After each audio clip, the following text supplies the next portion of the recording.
Is brought to you by Joy News in partnership with CDK and Ghana, Beyond the Science and the Ministry of Foreign Affairs of the Netherlands and the International Development Research Center IDRC Canada.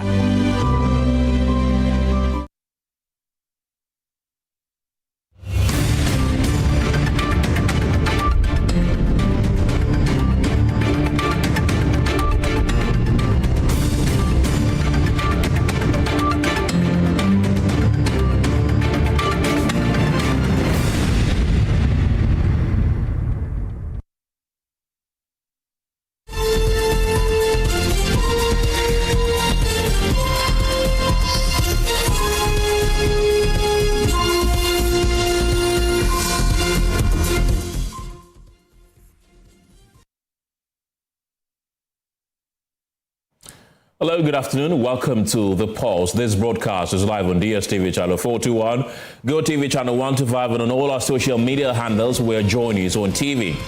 President Mahama's administration unveils 1.5-year galamsey scorecard as Lands Ministry reports 200 anti-illegal mining operations and over 200 arrests, including 46 foreign nationals.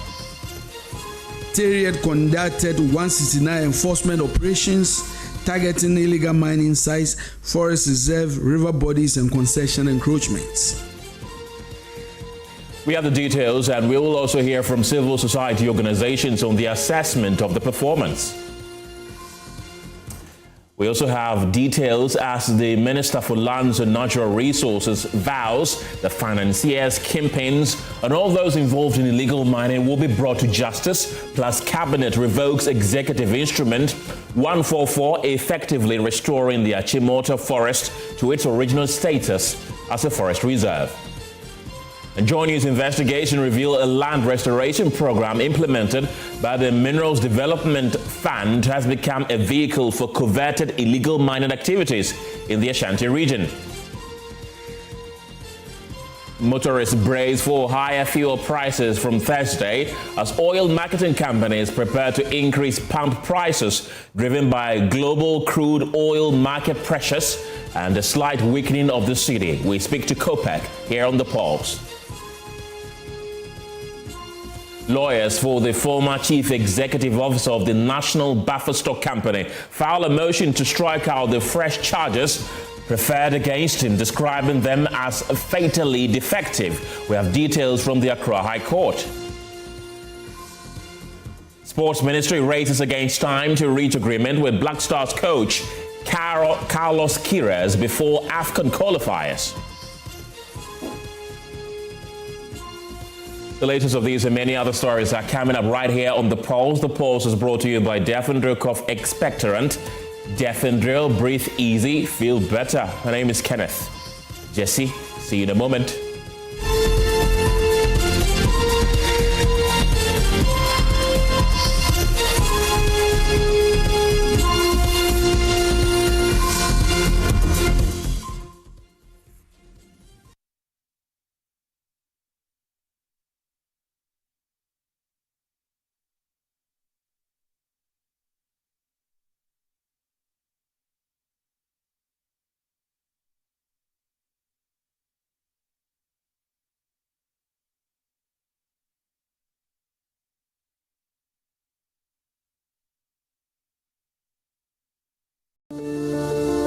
Palladium Residences in Achimota isn't just an address, it's the home you truly earned. Secure your place with just a 10% deposit and choose from beautifully designed modern apartments or spacious townhouses built for everyday comfort. This is more than a building. It's a vibrant, curated community with a clubhouse, state-of-the-art gym, and an on-site hotel, all at ABC Junction, minutes from Achimota Mall. Enjoy city energy while retreating to your private sanctuary. Call now to reserve your unit and benefit from limited launch incentives, including priority unit selection, executive pricing, and flexible payment options available. Don't miss the chance to pick the best homes. Book your private site visit today. Call 050-9823-424. Palladium Residences. Live smart, invest better.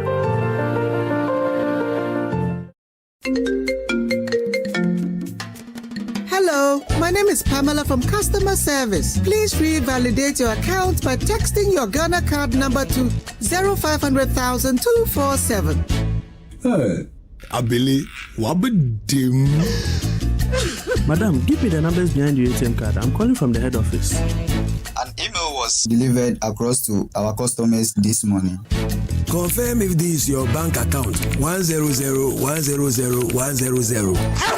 Thanks for sending your bank card details. Send the OTP now to avoid cancellation. EcoBank will never call, email, send an SMS asking for your PIN, OTP, bank card, or Ghana card details. Don't get played. EcoBank, the Pan-African Bank. Hello, please, I'm calling from Customer Experience Center. Another week is here on the greatest of all time show. My name is Giovanni Clip, and tonight we're bringing you talent. Contestant number 1, let's bring Baby Girl. Let's bring. You did it for you. Cut. Oh, there is a leakage. Where's the plumber? For quality and durability, insist on Syntex pipes. If you want quality, this be where you belong. Strong, tough, and reliable. Your perfect match to your trusted Syntex pipe. Syntex pipe, it dey carry water, no wahala. Syntex pipe, it dey make water dey flow. Syntex, strong, tough. Hi, now let me share my wildlife experience with you at Safari Valley Eco Park. Welcome to Safari Valley Eco Park. Our electric shuttle pulled up, and in no time our tour began. We were surrounded by wildlife from the moment we entered the eco park. We were greeted by experienced tour guides who took us through orientation and how to better enjoy the experience. Watch these animals roam freely in their natural habitat, undisturbed by our presence. We saw zebras, sable antelope, brown crane, mara, silky chicken, nyalas, Shetland ponies, and so many animals I just couldn't keep up. Our tour guides taught us so much about the wildlife, their behavior, and how to interact with them. I even fed them. We also went fishing on a man-made canal. Then we took a break to have lunch in this serene environment. All this amazing experience for this price for adults? This price for teenagers. It's a bargain. As the sun began to set, it was time to go back home, but not before dinner by the campfire. It has been a thrill of a lifetime, and I can't wait till my next visit. Safari Valley Eco Park, bringing you closer to nature. Upgrade your print game with Konica Minolta, proudly powered by SkySat Technologies. From all-in-one machines that print, scan, and copy to professional systems and heavy-duty production machines, we deliver unmatched performance. Right now, SkySat has an unbeatable offer. 1 entire year of free servicing on all Konica Minolta machines. That's 12 months of expert maintenance for new and existing customers. Visit our new VIP Print Center at Pegasus Place, Airport Residential Area for a live demonstration. Call us on 050-164-5180 or 0302-798-829. Again, it's 050-164-5180 or 0302-798-829. SkySat Technologies, performance that delivers every time.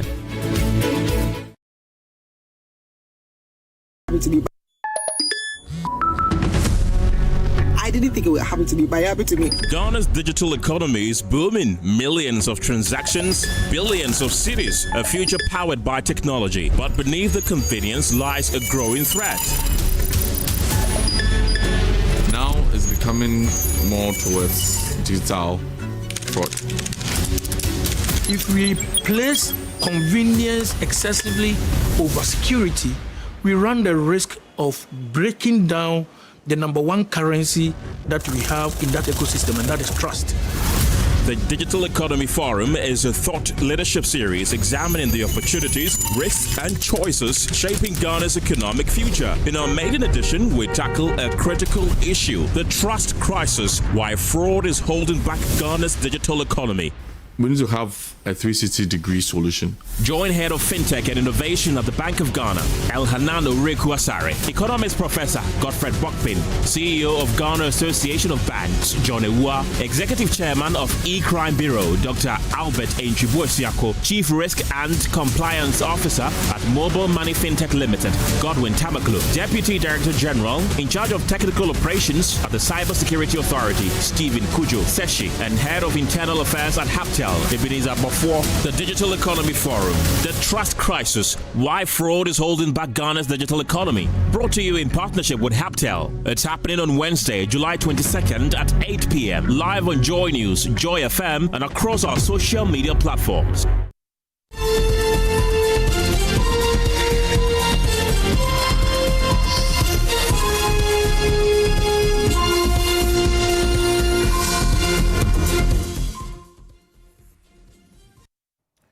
Welcome to the program. Cabinet has approved proposed amendments to the Minerals and Mining Act 2006, Act 703, including a provision to cap the maximum duration of mining leases at 20 years. The revised bill will now be submitted to Parliament for consideration and approval. Speaking at the Government Accountability Series, Lands and Natural Resources Minister Emmanuel Akufo-Addo said the revised bill, among others, removes recognizances and prospecting licenses and replaces it with exploring fixed at 5 years maximum. It also introduces community development agreements as a mandatory requirement for mining leases. Another important milestone is the review of the Minerals and Mining Act that has been in place since 2006 at 703. Following extensive stakeholder engagement, the Minerals and Mining Act 2006 at 703, which has been operational for over 20 years, has also been reviewed and endorsed by Cabinet for onward transmission to Parliament for approval.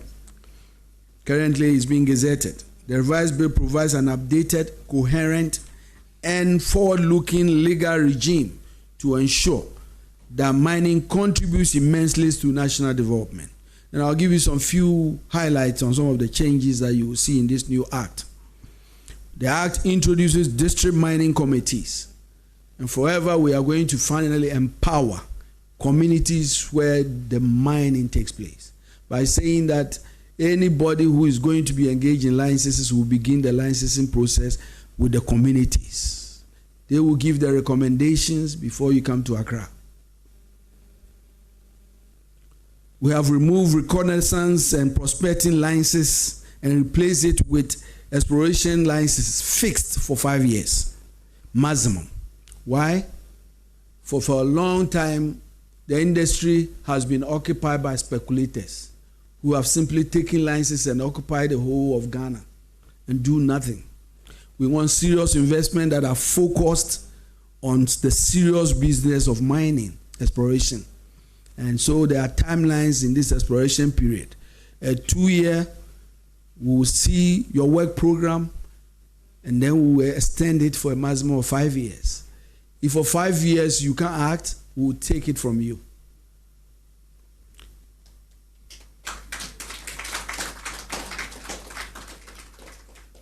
So there's so much exciting new provision. We have also limited the fixed period for 20 years, and we have introduced community development agreements.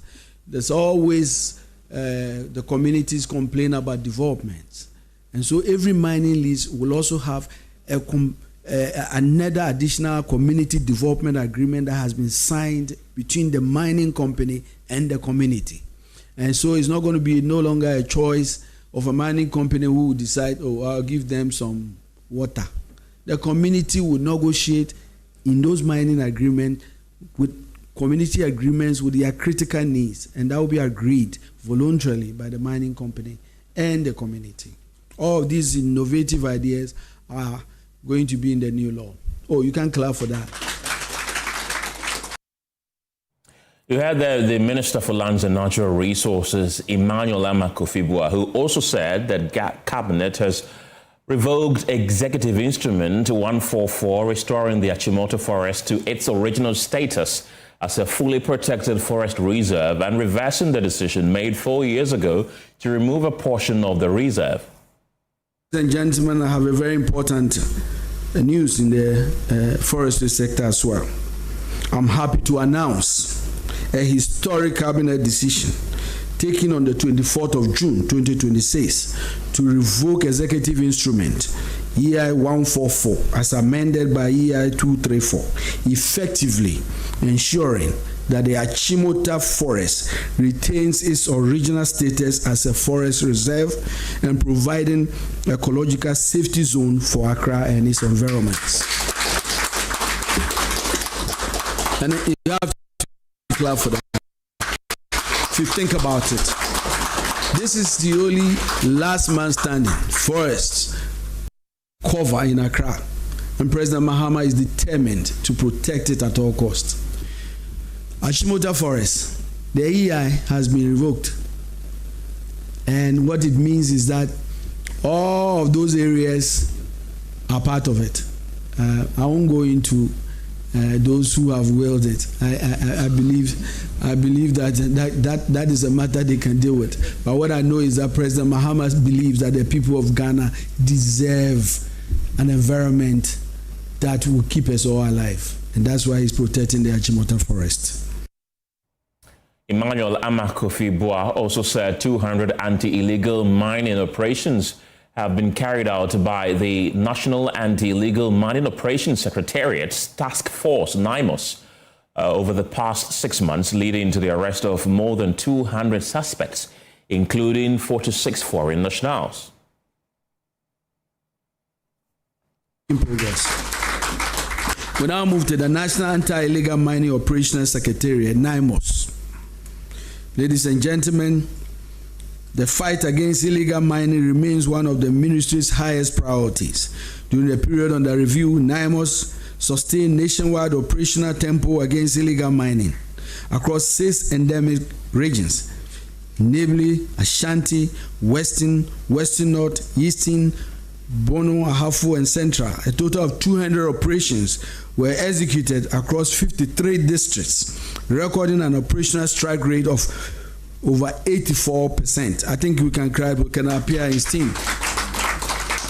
The Secretariat conducted 169 enforcement operations targeting illegal mining sites, forest reserve, river bodies, and concession encroachments. The combined output of these operations is summarized as follows: 207 suspects comprising 161 Ghanaians within the last 6 months, and 46 foreign nationals have all been apprehended. The suspects have been processed and handed over to the security agencies. Between January and June this year, 78 excavators have been seized and 90 excavators has been demobilized. Roughly almost 170 of them. The total. 2,800 shamfans were destroyed on river bodies across the endemic regions. 1,244 makeshift structures associated with illegal mining camps were also destroyed.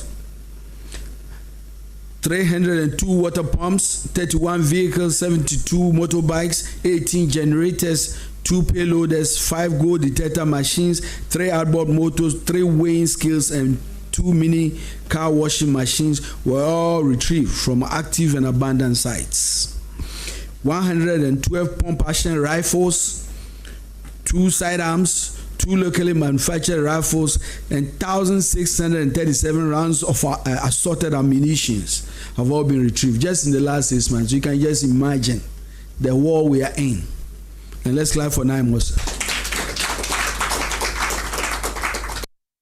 You've been listening to the Minister for Lands and Natural Resources, Emmanuel Akufo-Addo, who spoke at the Jubilee House a while ago. Let's get some reactions from civil society organizations.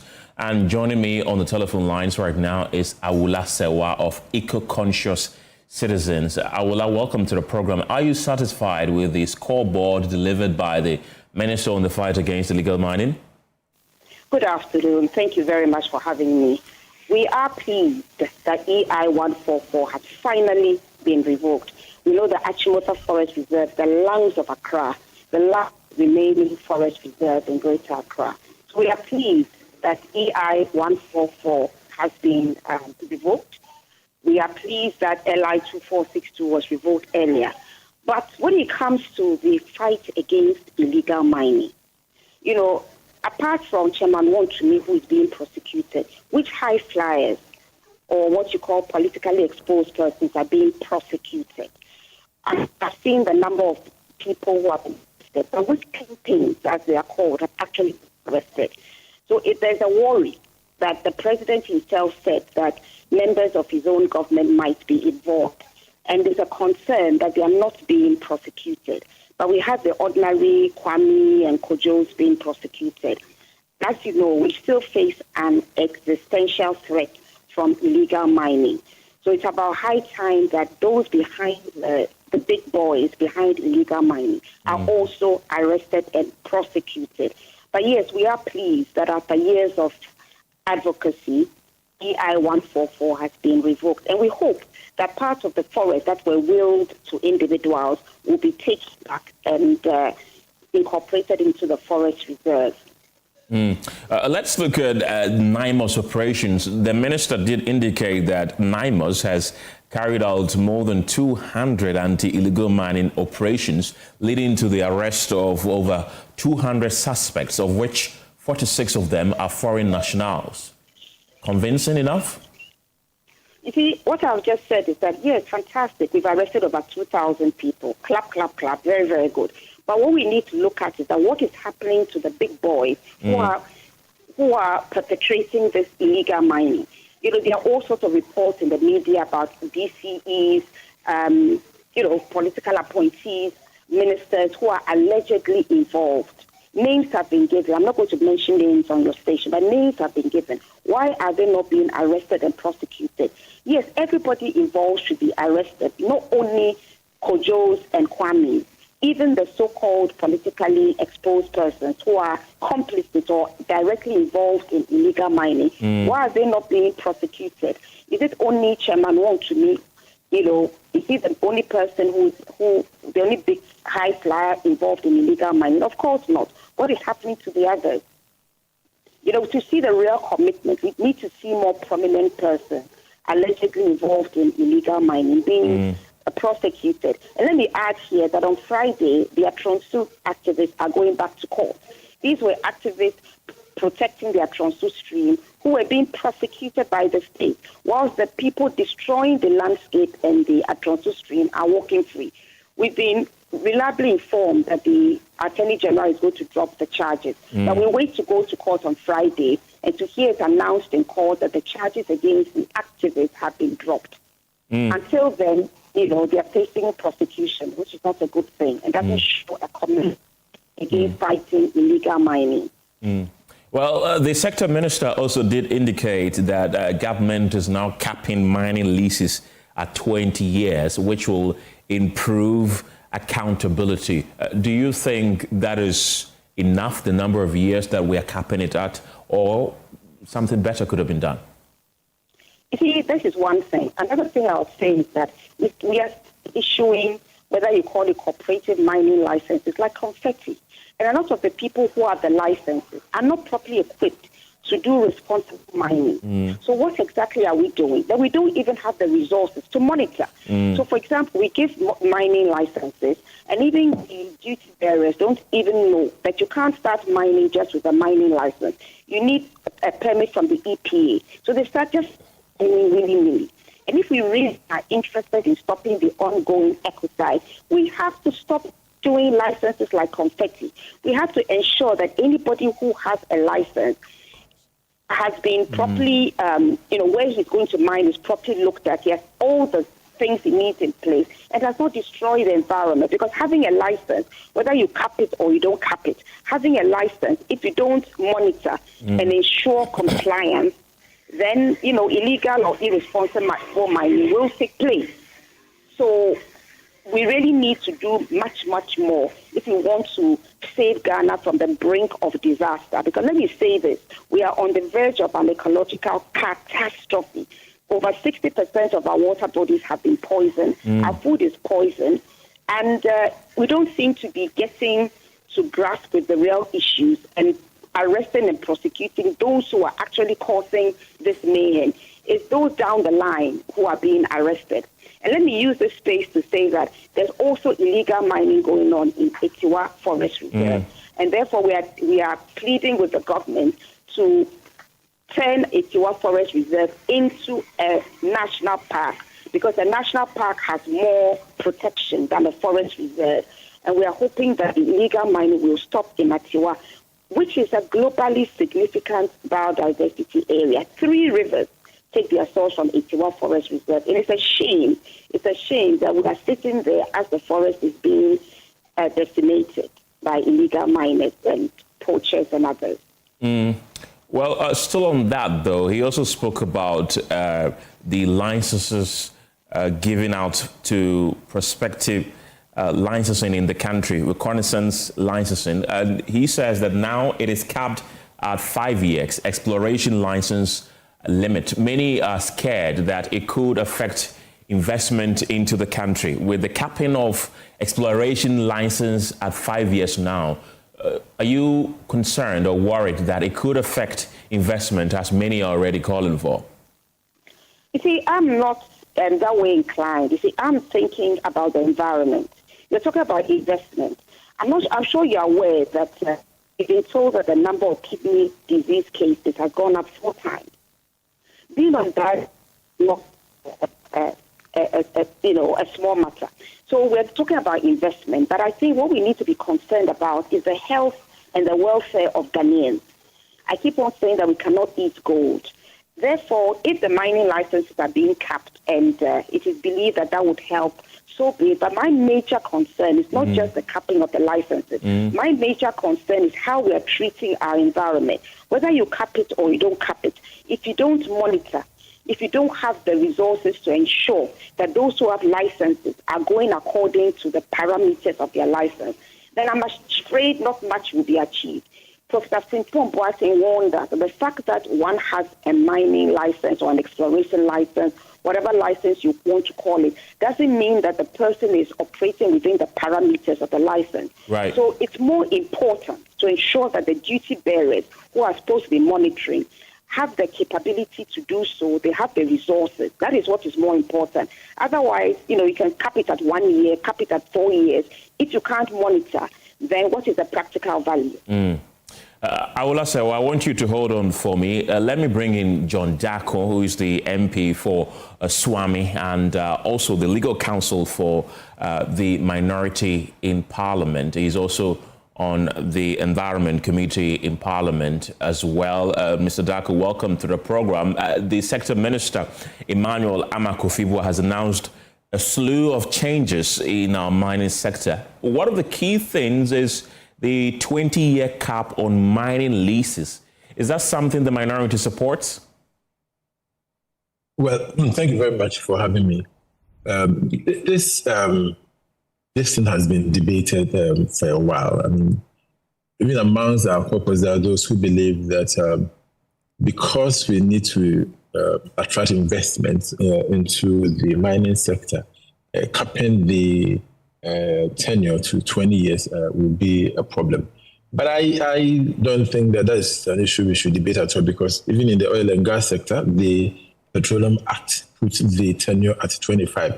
So we are reviewing the mining law from 30 years to 20 years. We've had meetings with some of the mining companies who are obviously not happy because they feel that they are putting in a lot of money, and so they should be allowed more time to recoup. One of the things we need to realize is that attracting foreign investment is a big deal right now. And in the sub-region, Ghana, the only trump card we have is the safety and the peace we have here. Otherwise, Benin and Cote d'Ivoire and neighbors are rather attracting more investment than us. And so we need to be wary. For me, if we really want to get the best out of our mining business, I don't think that cutting the time really is the answer. It's to ensuring that we add value to the gold we mine here. And as the earlier speaker spoke about, ensuring that the mining is done properly.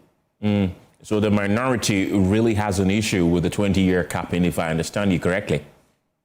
Yeah, because of the fact that the investment committee will be looking at these things, in making a decision whether to invest in Ghana or not. I mean, mining is very, very expensive venture. And so for anybody to bring in the millions of dollars that is needed, they should be assured of a long-term period of recovering their investment. And so capping it, my worry is that the investors may be looking at other regions, especially Benin these days and Ivory Coast. They are willing to give more than 20 years. But you see, what goes for us really is a history of long, mining, and you are sure that when you come to Ghana, you are likely to get a gold. And also, of course, the peace and stability we have here, that's our trump card. So we don't have to burn through our goodwill. We need to ensure that even if we want to reduce the tenure to 20 years, we give the mining community or the investment community other incentives to be coming down here.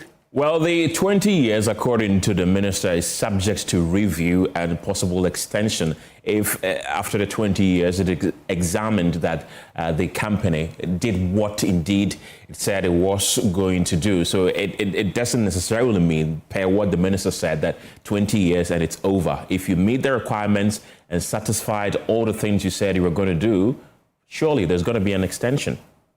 Yes, true. So for the mining communities, or the investors, they say that previously they had guaranteed 60 years.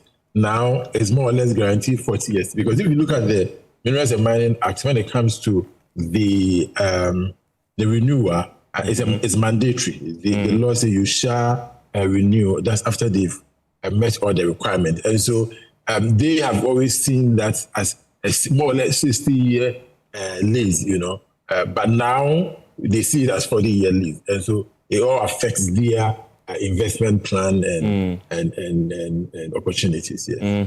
Let's talk about some of the gains that the minister did mention that they have made in the fight against illegal mining. He said that NIMOS has busted and arrested over 200 persons engaged in illegal mining, 46 of them being foreign nationals. Is that a step in the right direction, or you think we could have done more? Well, I mean, any attempt to fighting galamsey is a step in the right direction. And so we can say that we commend the minister and the government for making the attempt. But, we need to judge this via promise to the people of Ghana. When this government was campaigning, they promised total end of galamsey. But now, a year and a half down the line, they are telling us about arrests they've made, arrests that we cannot even verify. They claim that they have received, they have taken over cars, guns and rifles and ammunition. They say that they've taken over some funds. They say all these things. But these things were being done in the previous administration. The Operation Vanguard, they were there to fight them. What the government said it was going to do differently, because what these things they are talking about, they were being done by the previous administration. What they said was that they were going to arrest so-called political persons who were the big men, so to say, behind the galamsey operation. And so the question really is whether they've lived up to that expectation. The question is whether or not Yamin has been arrested. Yamin, the organizer, has been arrested and prosecuted. The president himself said that he's not kidding himself. He knows that the NDC members are in this business. The president is aware. In fact, there's a letter from Joy FM, a memo from Joy FM to the presidency and from Parliament here talking about galamsey and the fact that some of his appointees, MCs, are actually receiving taxes from galamsey operators. Joy FM had a report. Your station had a report. What has become of that report? What did they come out? What did the presidency say about that report? And so they will come and tell us all these things. So we have arrested 200 people. How many people have been sent to jail? How many of these people are the political appointees? We know that when it comes to Odan, the Odan DC was actively engaging in galamsey. What has happened to him? There are other regions the MCs and DC engaging in galamsey. The president and his cabinet are aware what has happened to these people. And so for me, all the things he said they have achieved, the arrest, the foreigners who were arrested, the champagnes, the seized, the cars, the ammunitions, and under the previous government, okay, payloaders and these earth-moving machines were bent. Didn't you see that? Hundreds of them were arrested. And so this, for me, gimmickry that this government is engaging in is just laughable. The government is not serious about fighting galamsey. They just want to show face. You see, we have always maintained that this government, a certain government, they will come and tell us this number. But really and truly, nothing is going on. Right now, as we speak, across the length and breadth of this country. Hello, John, do I have you? Galamsey activity. Every mining community in this country is complaining about the effect of illegal mining. Go to Amancia. We were there in the last couple of months. Amancia is worse than a well in 2024. And indeed, right now, they have introduced cyanide. The cyanidation of illegal mining is getting worse. Kidney failures now is the order of the day in all these mining communities. And so when the minister comes to tell us this, I don't see really what is different from what they are saying, what the previous government was doing. Listen, they said that even in the whole review of the Mining Act, they have involved the community. There's community involvement, and so somebody should clap for them. Under the current regime, under the Section 13(2) of Act 703, there's a requirement for the chiefs and the people to be contacted before a mining lease is granted. Maybe he doesn't know. He should go and read. I have referred you to Section 13(2) of the Act 703. Okay. The mining communities have always been involved. So when you come out and say that we should clap for you because now there's a requirement for community development agreement, really, they are not things that we don't know.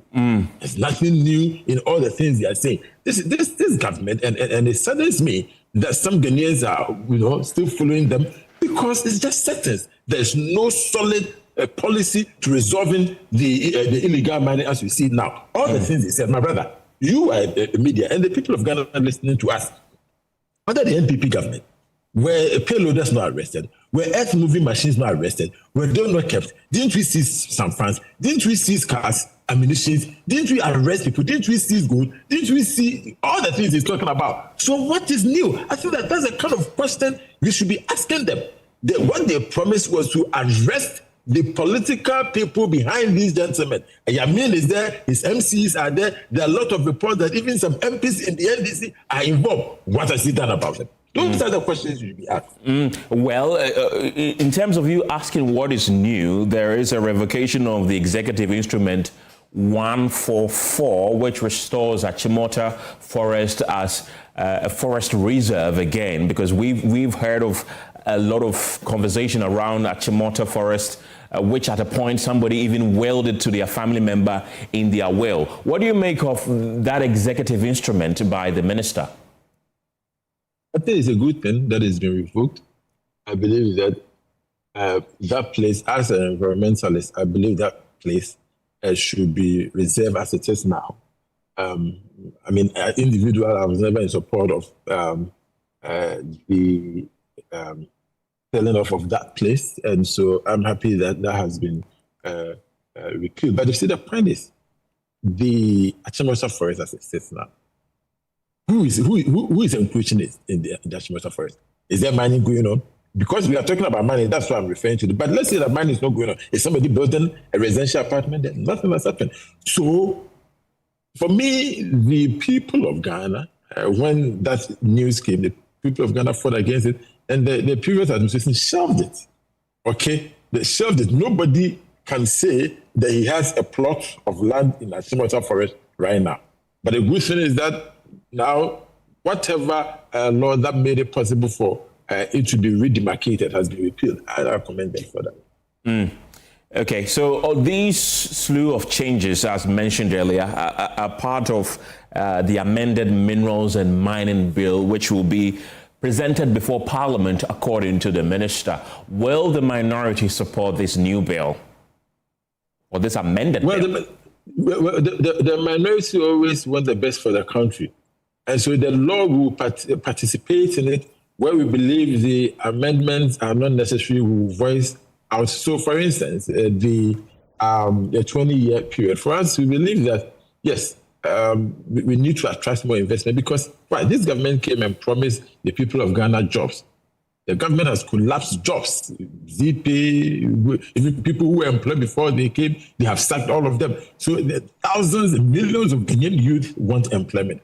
And so if we mine responsibly, because especially the large-scale mining companies, they do better, they employ people, they pay big taxes. If we are not careful and we will let them move to other investment destinations in the sub-region, it's going to affect us. And so we will expect that restore the 30 years, get the confidence of the investment community to come around, invest, and for them, because they generally do better with protecting the environment. So these ones will make the case for the restoration or for the current regime to be retained. But of course, there are other ones that we will support. But for me, the one about the community involvement, I don't think it's necessary because already under the 703, there's a requirement for community involvement. If we are not implementing it, it is not the absence of law, it is just the absence of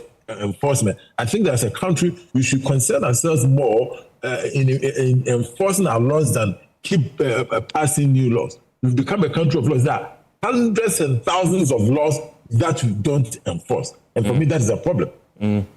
Final one, John, before I let you go. Out of 10, how would you rate this government's fight against galamsey with all that you've said?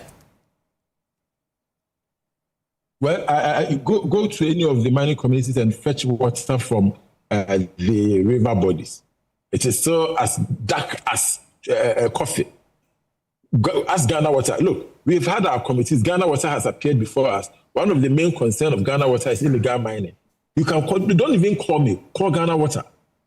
Call Ghana Water and ask them whether or not illegal mining has stopped because they feel it. Call any mining community and ask them whether illegal mining has stopped. I have visited several illegal mining communities in the past few months, and what I've seen is that it's getting worse. And I mentioned that right now, the chemical inclusion, the cyanide that is now part of illegal mining has made it worse. And so for me, yes, the attempt the government has made is commendable. And so that gives them 1 out of 10. 1 out of 10, you say their fight against galamsey? I'm a teacher, I've taught for more than 15 years. And so I mark scripts very well. Okay. John Darko, thank you very much for your time this afternoon. He's the MP for Swami and also the Vice on the line. Do we have Awula Sewa on the line?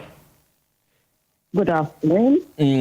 Awula, hold on for me. I'll come back to you because in the meantime, the recent floods that swept through parts of Ghana, claiming lives and destroying property, have once again exposed a hard truth. We continue to build in waterways, wetlands, buffer zones, and green spaces, often with little or no regard for planning regulations.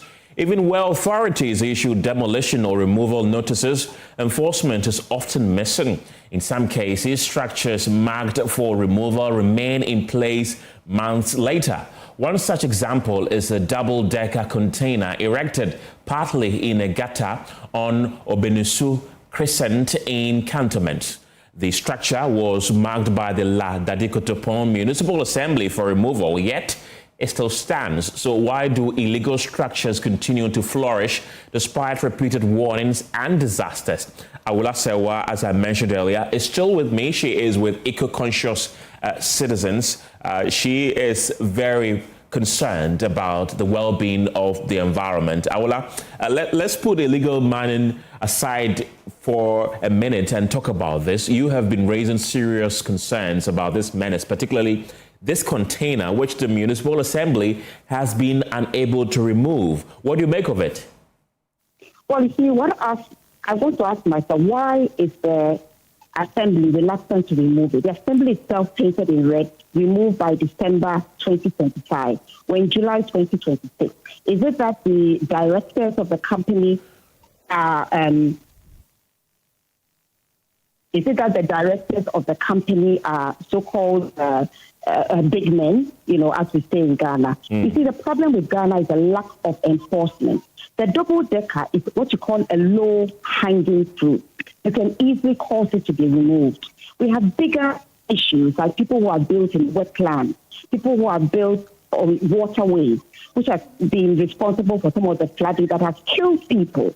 But if we cannot even remove a double-decker container from the gutter, then, we have serious problems on our hands. The lack of enforcement is what is killing Ghana. There's no point in building laws and regulations if we are unable to enforce them. So I'm appealing to the Municipal Assembly, to LADMA, to tomorrow remove the double-decker, to convince Ghanaians that you are interested in doing the right thing without fear or favor. It doesn't matter who the directors of the company are that have put the double-decker container in the gutter.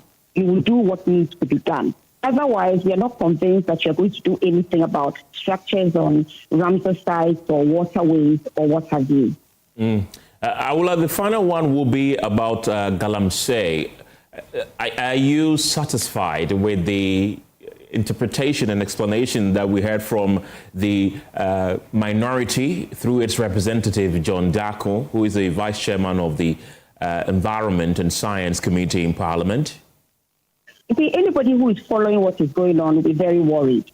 60% of our water bodies are still polluted. The Ankobra is still diverted. They are still chimpanzees.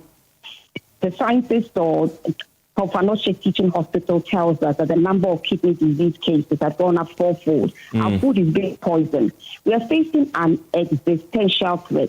We need to properly resolve those who are fighting against illegal mining. For example, NAMO, they need to be properly resolved. Forestry Commission, the guards don't have bulletproof vests, and they are patrolling when they are armed illegal miners. They need to have bulletproof vests if they are to do their work well. I believe 2 people have been shot, 1 has been killed. Then to go on, and we have what we call politically exposed persons who are involved or complicit. We know that illegal mining cannot go on if the chief, the political authority, and the police command say no. It will be very difficult for it to thrive. Look at Gemma in the Iowin district. There's no illegal mining going on, and they are focused on cooperative farming. Because they know we cannot eat gold, but we certainly need to eat some food, and they've kept their rainforest and their water bodies pristine. Why? Because their visionary chiefs that you haven't heard of, Anna and the Food II, and Father JB have galvanized the community. They set Jaga, Gemma anti-galamsey advocacy, and they patrol, and there's no illegal mining there. Why can't the rest of us learn from there? Because in other communities, either the chiefs, the political appointees, or the police command, or all 3 are complicit or directly involved. Now, what is preventing the government to show its robust, I've even lost for words, to show Ghanaians that we want to deal with illegal mining, when it is not arresting those we know who are close to the administration, who are involved in illegal mining? Their names are mentioned on social media. Why are they not being arrested? Why is it only Chairman Wontumi who is facing prosecution? You see, once we don't do this, it doesn't look like the fight is very serious. And let me remind all your viewers of what Sam George said when he was in opposition. He was saying that the then president was under the chief of the armed forces and that he wanted to end illegal mining. He could do it in, what was it he said? Was it 4 weeks, 4 months, whatever? Yeah. So why is it that we cannot even arrest those we know who are close to the administration or allegedly close to the administration and are involved in illegal mining? So we arrest ordinary people who, yes, they should also be arrested, but you cannot arrest the ordinary people and not arrest those who are financing what is killing most of us, because we are facing ecocide. Our waters are being poisoned, our food is being poisoned. So I would say that I commend the government for repealing LI 2462 and EI 144, the lungs of Accra, Achimota Forest. And let's be clear that all that what has been done is that the lands that's removed from the forest reserve has been put back in. That there are lots of buildings that are already in the forest reserve. We don't know what's going to happen to that. So what EI 144 has done is to take away those areas, 361 acres, I believe, that were removed from the forest reserve. So we commend the government for that. But we need to be very single-minded and robust about stopping illegal mining. It is killing Ghanaians. We don't want to wait till every Ghanaian is dropping dead. And let me say that Ghana Resource Company, they have a mandate to publish the results of the water. So Ghanaians need to know what is coming through their taps. The fact that the water is clear doesn't mean that it doesn't contain arsenic or cyanide or mercury. They are colorless. So using the color of the water as an indicator is not a full picture. It might show you the turbidity, but in terms of the heavy metals, they are colorless. So we need to ensure that Ghana Water begins to publish the results of the water it's testing, so we know exactly what's coming through our taps. Awolasewa with eco-conscious citizens. We're grateful to have you on our show. Thank you for having me.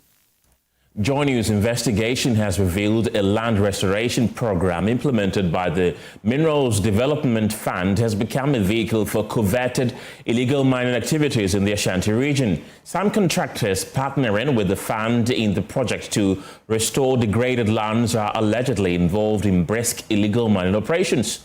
The Minerals Development Fund has several land restoration sites in the Adansi North and South, Bosome Freho and the Ahavuano South districts of the Ashanti region.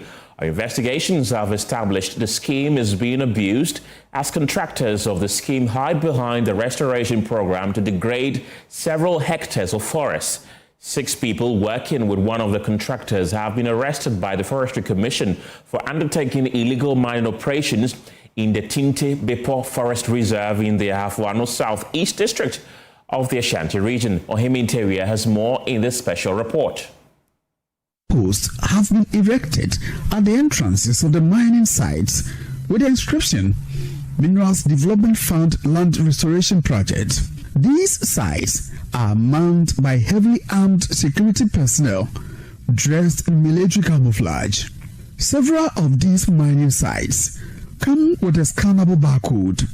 It has the Forestry Commission, the Ministry of Lands and Natural Resources, and the Minerals Development Fund as the implementing agencies. Let's scan the barcode and see what we are likely to get. Okay, so I have scanned it. Immediately I scanned, I found this information. But the Forestry Commission has denied their involvement in the restoration projects. Officials say the contractors did not possess a forestry entry permit, the basic requirement that allows their presence in the forest. This is Omania Mangwa, the Mankranso District Forestry Manager. He led the arrest of 6 workers of Sodada Global Limited, one of the contractors of the restoration project in the Tinte Bepo Forest on Friday, July 10 at Nyamebechere near Abeswa. Even though the people are not having the permit, but they've started building up the structure outside the forest reserve. The last time a team went there, we realized they were even having armed or security officers with wearing uniform, equally like the ones the military or the forestry response team, rapid response team are using. So we're even happy that then they are going to help us to protect the area. Until recently that we had information that they are doing otherwise. Otherwise means there's an illegal activity going on there. Mr. Mankwa was, however, shocked to see a new mining pit has been opened by the men tasked to restore degraded mined areas and promised to help protect the forest. The area has been a galamsey prone area that from time to time, when we go there, drive the people, we burn their things. So somebody coming to help you to build camp for security men to stay there to protect the area, you will be happy. And from the initial stage, what we saw was an indication that they are going to do a good job, not knowing they have a different intention. Because, for instance, they have started building the camp. It's right there. Yeah, I've seen it. They were there with armed security men. So you can see that they are coming to do something good for you. And the very day that we went there to drive them out from the place, they were filling the existing pits that we have already burned machines anyway. So you'll be happy. Everybody will be happy that, at least the people are going to help us. Not knowing there's a different motive behind what they are doing. The Ashanti Regional Security Liaison Officer, Captain Retired Kwame Jabari, led a team of military men to seize excavators impounded by the Forestry Commission on Saturday, July 11. So that company was actually officially doing the reclamation. It was under a special initiative of the Mineral Development Fund. So we got them involved in it. And they confirmed that this is the contract they have given to, or the job they have given to Sudada to do at this place. And that work is being done perfectly. So when it came up that, their CEO's name was mentioned, she was concerned that, what's happening? It's a reclamation that the gentleman has been given to do. So how come it is now turned to mining? So it's when all of us got there that we got a picture of, okay, this is what carbon copy of it is being used at a different place to do the mining. And he has come to give us that he has no details on it. So we are quite satisfied that the MDF, the DC and the MP had no knowledge in it. It is just somebody who saw that reclamation is being done and he just went to hide somewhere and then put those accolades on himself that that's what he's doing over there. Behind me is a freshly dug pit, which can be compared to the size of a standard football pitch. Some economic trees, such as Cedrela and teak, planted some years ago, have been destroyed by the miners. The Asylum Cottage, a supposed camp the Mineral Development Fund promised to set up to help protect the forest, is still under construction. Large tanks filled with several gallons of diesel have been deposited here. Another signpost, which bears the Mineral Development Fund Land Restoration Project, comes with the same barcode. Residents say the miners came with a simple promise to help reclaim the degraded lands and also carry out afforestation. 69-year-old Openi Yaukwatin, whose cottage shares a boundary with the Office of the Minerals Development Fund backed Sudada Global Limited, tells Joy News the company runs day and night shifts at the site.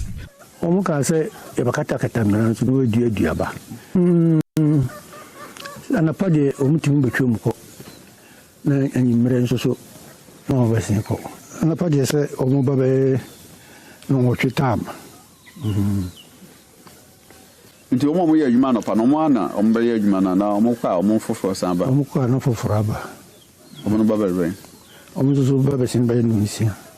According to Captain Retired Jabari, preliminary investigations suggest a different company other than Sodada Global Limited has been undertaking illegal mining operations. His views are, however, contrary to the facts on the ground. They were there with armed security men. So you can see that they are coming to do something good for you. And the very day that we went there to drive them out from the place, they were filling the existing pits that we have already burned machines anyway. So you'll be happy. Everybody will be happy that, at least the people are going to help us. Not knowing there's a different motive behind what they are doing. The police have also impounded an unregistered Toyota Tacoma pickup vehicle allegedly used for the illegal operations. The Member of Parliament for Ahafo South-East, Yakubu Mohammed, wants the Inspector General of Police and NIMOS to carry out a thorough investigation into the illegal mining operations and bring all perpetrators to book. I'm one MP who fight illegal mining to the core. Abesua Forest, as we know, to my best of knowledge, there is a document to show proving that they are doing restoration there. The DCE is not part of the agreement, neither myself. There's an agreement that were done. As you went there, you saw those signposts. And I'm sure all the security men that came, they saw it. So why are they failing to talk about it? I am calling on the IGP, This is a call. I'm calling on the IGP. I'm calling on the military.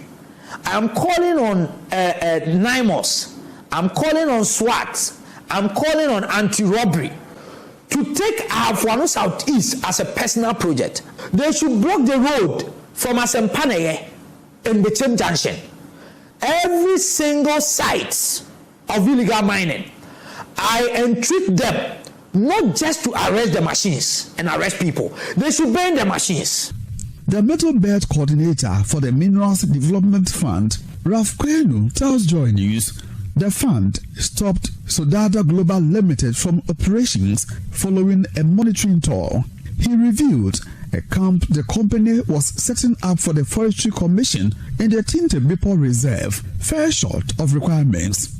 According to him, the stoppage order was to allow the company to acquire a forestry entry permit, insisting the ongoing investigation will help uncover the real culprits behind the illegalities. Meanwhile, all 6 suspects have been transferred to the Ashanti Regional Police Headquarters. They have been identified as John Puriban and Benjamin Tay, both aged 50 years, McLean Kufuor and Entry Bride, both aged 40 years, and 32-year-old Nimokwatin. They all claim in their statement to the Mankransu police their occupation is reclamation. From Kumasi, for Joy News, Ohimetewia reporting. And back here in Accra, lawyers for the former Chief Executive Officer of the National Buffer Stock Company, Hanan Abdul Wahab, have filed an application at the Criminal Division of the Accra High Court seeking to strike out the fresh charge sheet filed by the prosecution. The earlier charges against Hanan were withdrawn, with the prosecution subsequently filing the new charges, claiming it had uncovered fresh evidence against the accused. However, in court today, lead counsel Godfrey Dame told the court that the defense had filed an application to set aside the new charges, arguing they are fatally defective and in contravention of the accused person's constitutional rights. Legal Affairs correspondent Fatal Bayaga was in court and is joining me in studio with more on this. Fatal, how did the prosecution respond to this application? Okay, so basically led by Principal State Attorney A.C. Denta Yanka in court, basically the first thing she said was that they had not yet received this particular motion from the counsel for the defense, but then in her preliminary arguments before the specialized court of the Accra High Court, basically in that argument she said that the accused person, the charges were read to the accused person. In fact, he entered his plea, among other things. In fact, CMC, that's the case management conference, is done. Documents or disclosures have been made. They've gone through all of that thoroughly. And today, the court was supposed to go ahead with the trial. And in fact, she told the court that I had even brought the first prosecution witness in relation to this particular case. So today was set for the commencement of this particular trial before the Accra High Court, and then the prosecution's attention was drawn to this particular, motion filed by the counsel for the defense. And basically, in that particular argument, she said that the court should simply dismiss this particular motion because it's not, it's not material to this particular case at this critical point that the trial was just about commencing. And what was the judge's decision on this matter? So according to the judge, yes, the arguments were sound, but then according to the standard practice of the law of court, it was important for him to hear this particular motion because it is consequential to this particular trial. Just imagine that he says that I'm setting aside this particular, motion, and then on the 20th they are back in court, and then the court hears the motion and realizes that it has some kind of grounds, or it's material, or it has some merits. Then it means that the whole trial would be affected, and for that reason, it is important that this particular motion is heard. So the judge then, talking about Francis Achibonga, then adjourned this particular case to the 20th of July, when the parties will be back to court, make their arguments, and then to see whether to set aside this motion for the trial to continue, or if the motion is upheld, it means that the prosecution, the Attorney General's Department, they would have to go back and come again with a new charge sheet. Hanan also claims that his mobile phones, money, and other valuables were unlawfully seized by officials of the Yoko. Did the court make any decision on that? Interestingly, no. They, according to lead counsel for Hanan, according to him, the court will take a decision on this particular matter tomorrow. Hanan, in fact, he has already filed an application to compel the Yoko to provide these particular items or to give these items back to him. So tomorrow the court would sit on this particular application to see whether Yoko should hand over these items to Hanan or not. So we'll see what pans out at the Accra High Court tomorrow.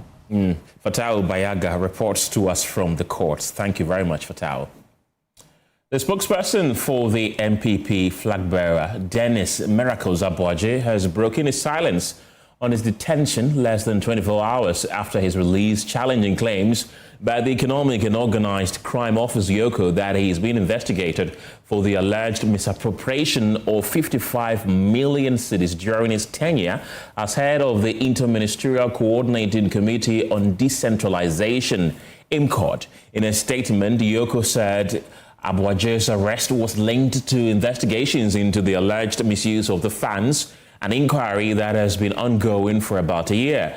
But barely 24 hours after his release from Yoko custody, Dennis Abuaje has rejected the claims, insisting that he has never been involved in nor investigated over any 55 million cedis corruption-related matter connected to his role at IMCOD. So what exactly is the basis of his denial, and what does this mean for the ongoing investigation? Let's get talking and go on to Zoom right now and bring in the deputy spokesperson for Dr. Mahmoudou Bawumia, Dr. Akufo-Addo. She's also a part of the communication team of Miracle Abuaje's bid to lead the MPP as its Director of Communications. Dr. Amwako, welcome to the program. On what basis is Dennis Miracles Abuaje disputing Yoko's claim that he's been investigated over the alleged 55 million Ghana cedis misappropriation?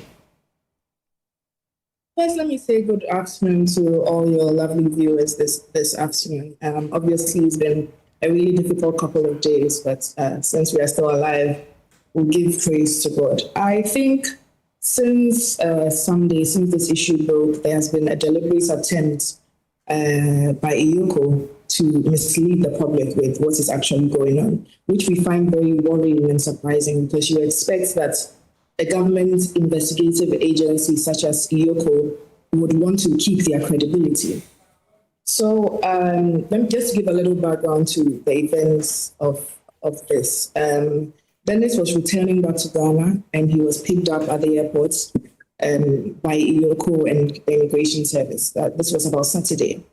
The party, his family, nobody knew his whereabouts till about Monday around 3, where we were finally able to find out that he was being held at Yoko.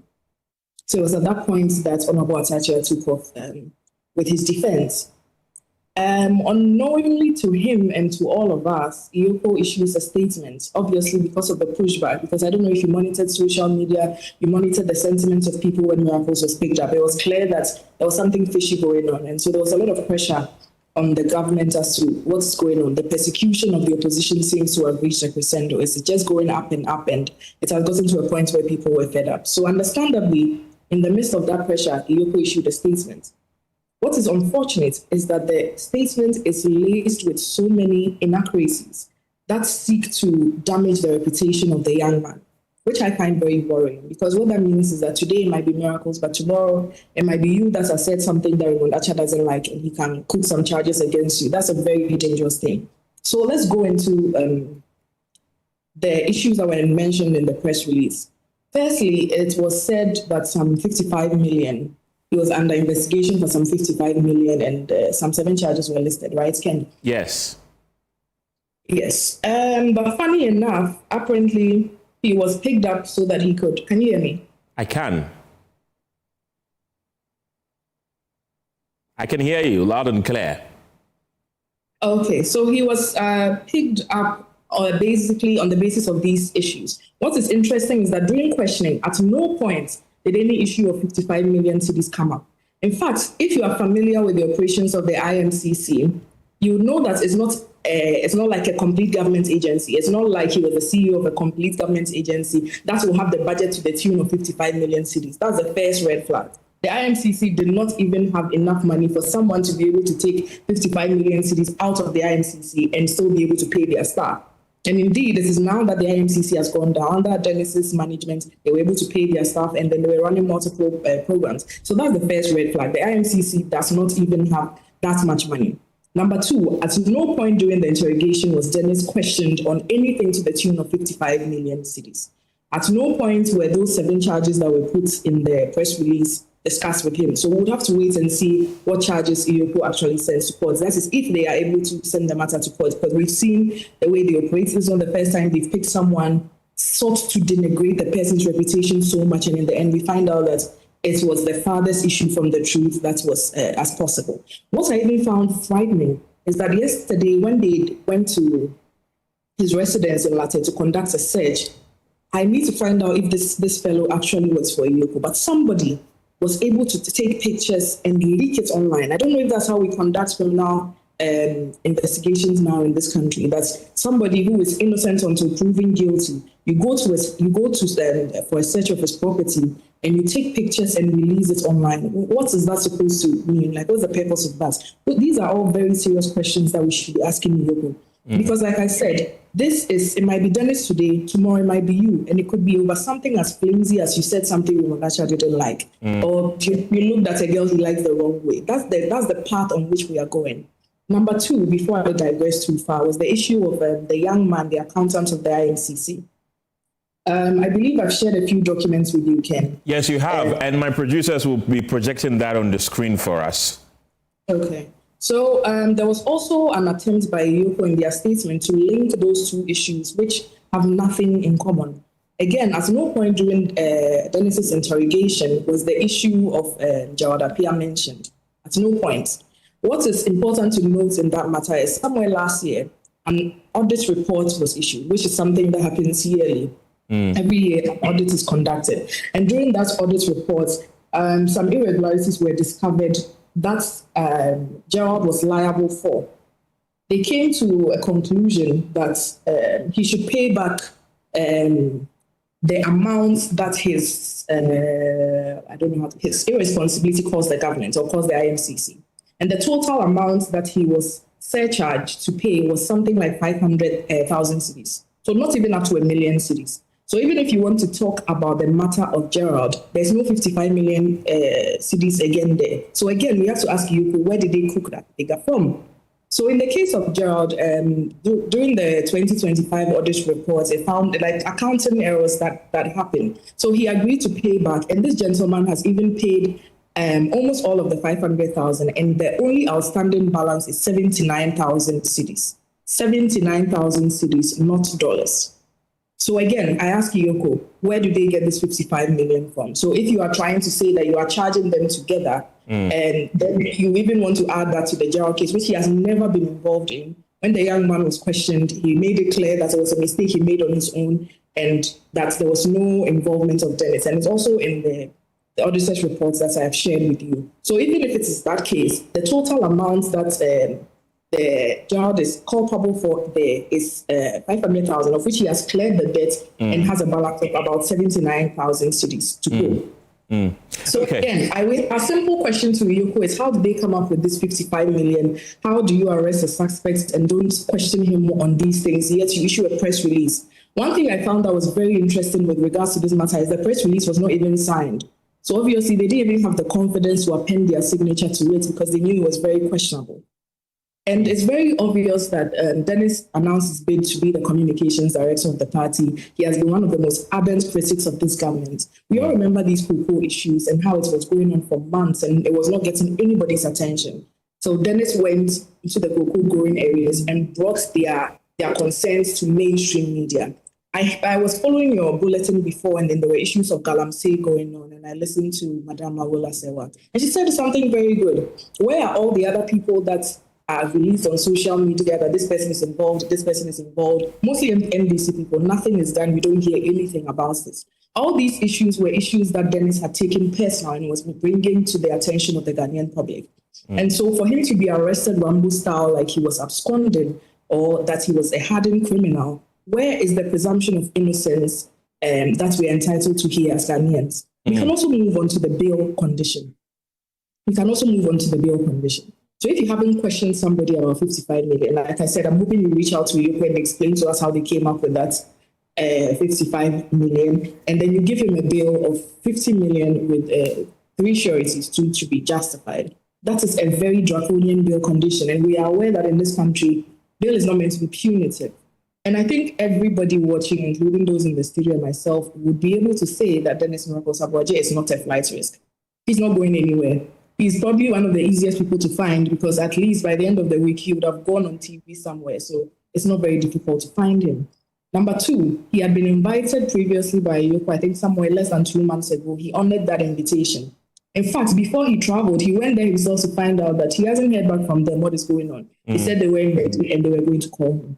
And so for you to then watch him leave the country, return and pick him up at the airport Rambo style, his family doesn't know where he is for the whole weekend. The party doesn't know where he is for the whole weekend. And to impose such draconian bail conditions on Monday at 8:30 p.m., it is clear that this is a very calculated attempt to sully his reputation in front of the Ghanaian public. But I can say that it will not work. I'm very pleased with the sharp-eyedness of the Ghanaian population because everybody's asking questions that this simply doesn't add up.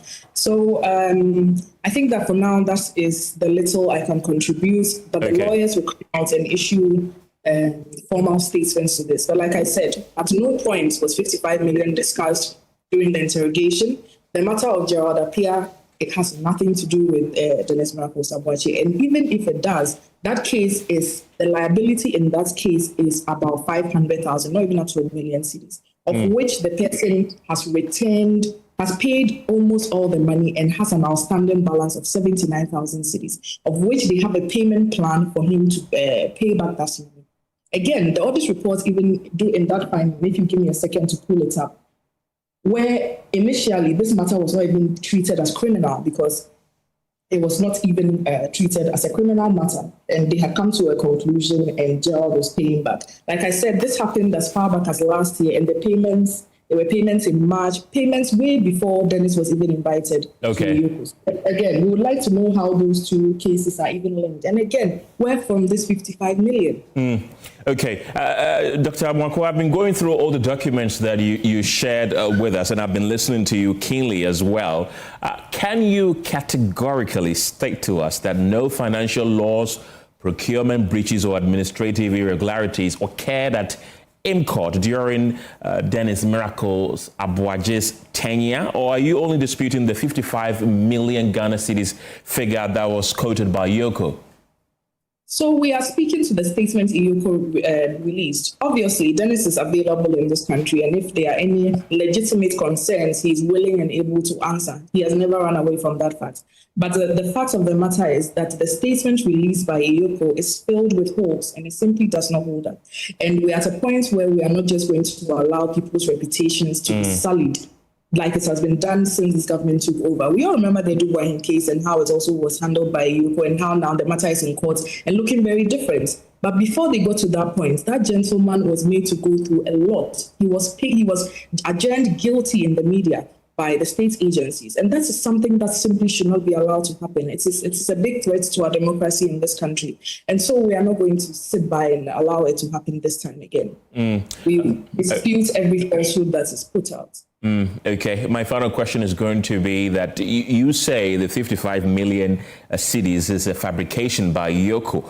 So are you suggesting that Yoko deliberately misrepresented the facts, or could it be that the over 500,000 liability you referred to is only one component of the broader investigation, the one against Gerald?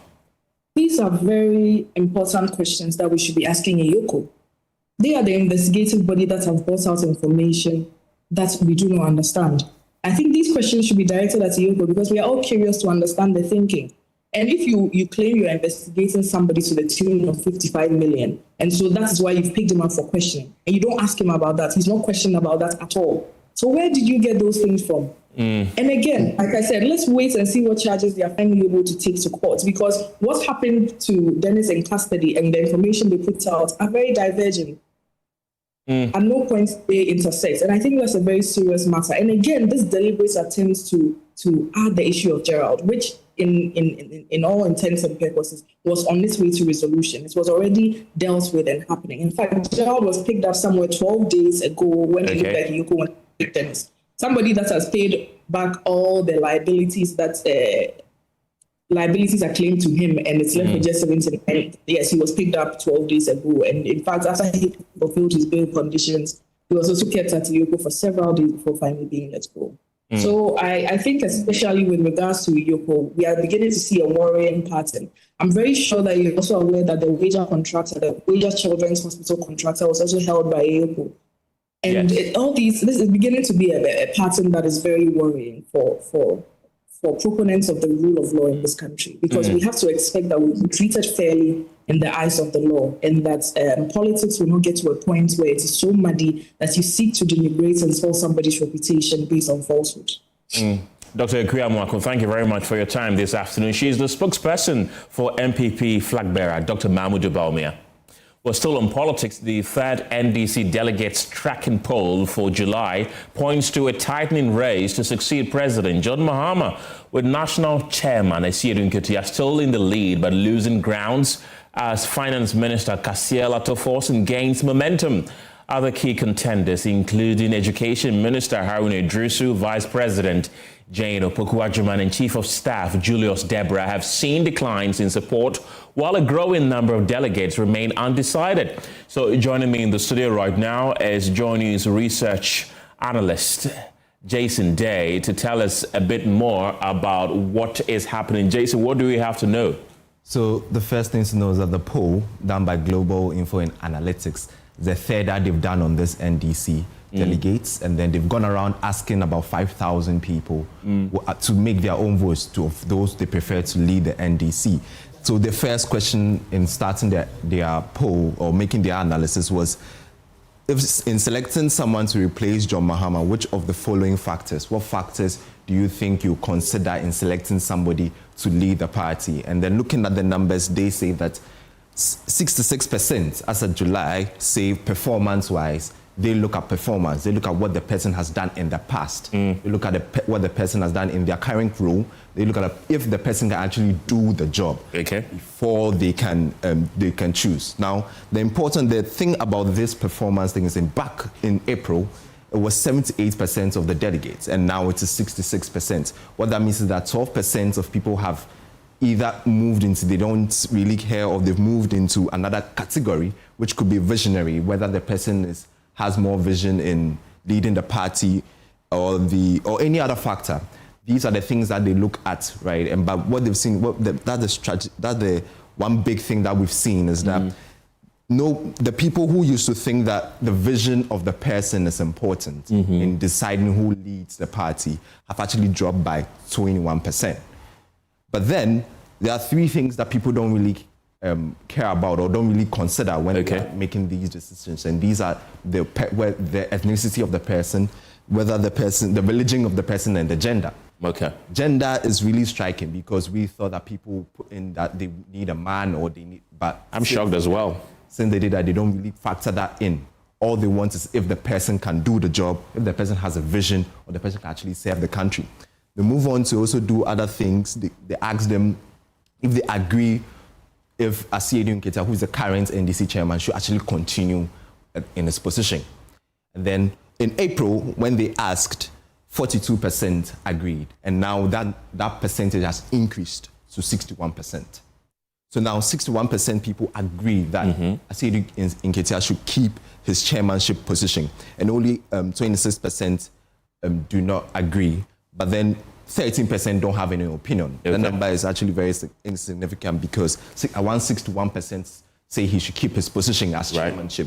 I guess he can keep his position. But then they went on to add that in case he may step down because he wants to do flag bearer or something, which of the grassroots members should lead the party. And in that case, we can see that the people leading that is those without opinion. 35% of people don't have any opinion in that matter at all. Right. What they are looking forward to is possibly that Asiedu Nketiah keeps his position. But then those they asked, leading them is Neelanti van der Poy, followed by Ofosu Ampofo and Alhaji Said Sinai. These are the people that the grassroots feel like they could lead the party if Asiedu Nketiah is not in the picture. Still on the chairmanship race, they also broke it down to asking those in those religious blocks, right? Those who don't really have any religion attached to them, and still Neelanti van der Poy is still in the lead. And they move on to talk about, now this is interesting. This is a new thing that they've actually done. They've said that since the MPP has brought in an economist, that's Dr. Bawumia, to lead the party in 2028, do they think that they should also bring Akufo-Addo to lead the party? So now putting these two people side by side, and they're going to ask the NDC delegates, and what they have said is that now they asked them in April, and 49% agreed that yes, once Bawumia is leading the party for MPP, then we should also bring an economist to do it side by side. And then that number has actually edged up to 58%, and then only 23% do not agree. So people feel like, I mean, economist to economist should go on the battlegrounds in 2028, but we don't know for sure if that will happen. But these are the thoughts of the MDC delegates, and goes on to talk about who actually leads the party. So this is shocking. People believe Akufo-Addo should be in the lead because of Bawumia, but in putting Bawumia and everybody, in putting all the people who are going to contest, right? Still, people are undecided. They are the ones who lead the poll. 30% of people are undecided in that regard. But then still, Asiedu Nketiah, people believe that he should lead the party in 2028, followed by Akufo-Addo with 22%, and Haruna Iddrisu and the vice president follow in 6% and 7%. They move on that in case the vice president and Haruna and Julius Debra, who is the current chief of staff, in case these people don't contest, still, who do you think should lead the party? And that puts it head to head between Asiedu Nketiah and Akufo-Addo, and still Asiedu Nketiah led in that category. But then, I mean, and still people are undecided, but then putting it together, Asiedu Nketiah is still leading. So looking at it, it looks like the NDC delegates do like the fact that Asiedu Nketiah is leading the party, and they want to keep him there. That's quite interesting. Jason Day is a Joy News research and data analyst. Thank you very much, Jason. Let's go on to Zoom right now and speak to Dr. Jonathan Asantewotri. He's a political analyst and the executive director of the African Institute of Strategic Studies. Dr. Asantewotri, welcome to the program. What do you make of this fresh data? I think one of the striking figures from this data is that undecided is more than the candidates who are likely to go for the flag bearer position. What do you make of it?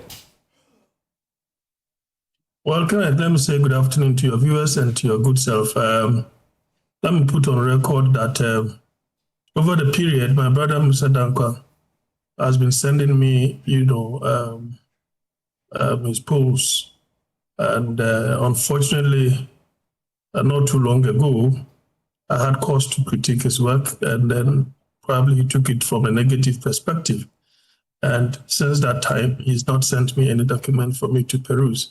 But I believe that if you are doing a job of that nature, and it's for public consumption, it ought to be critiqued.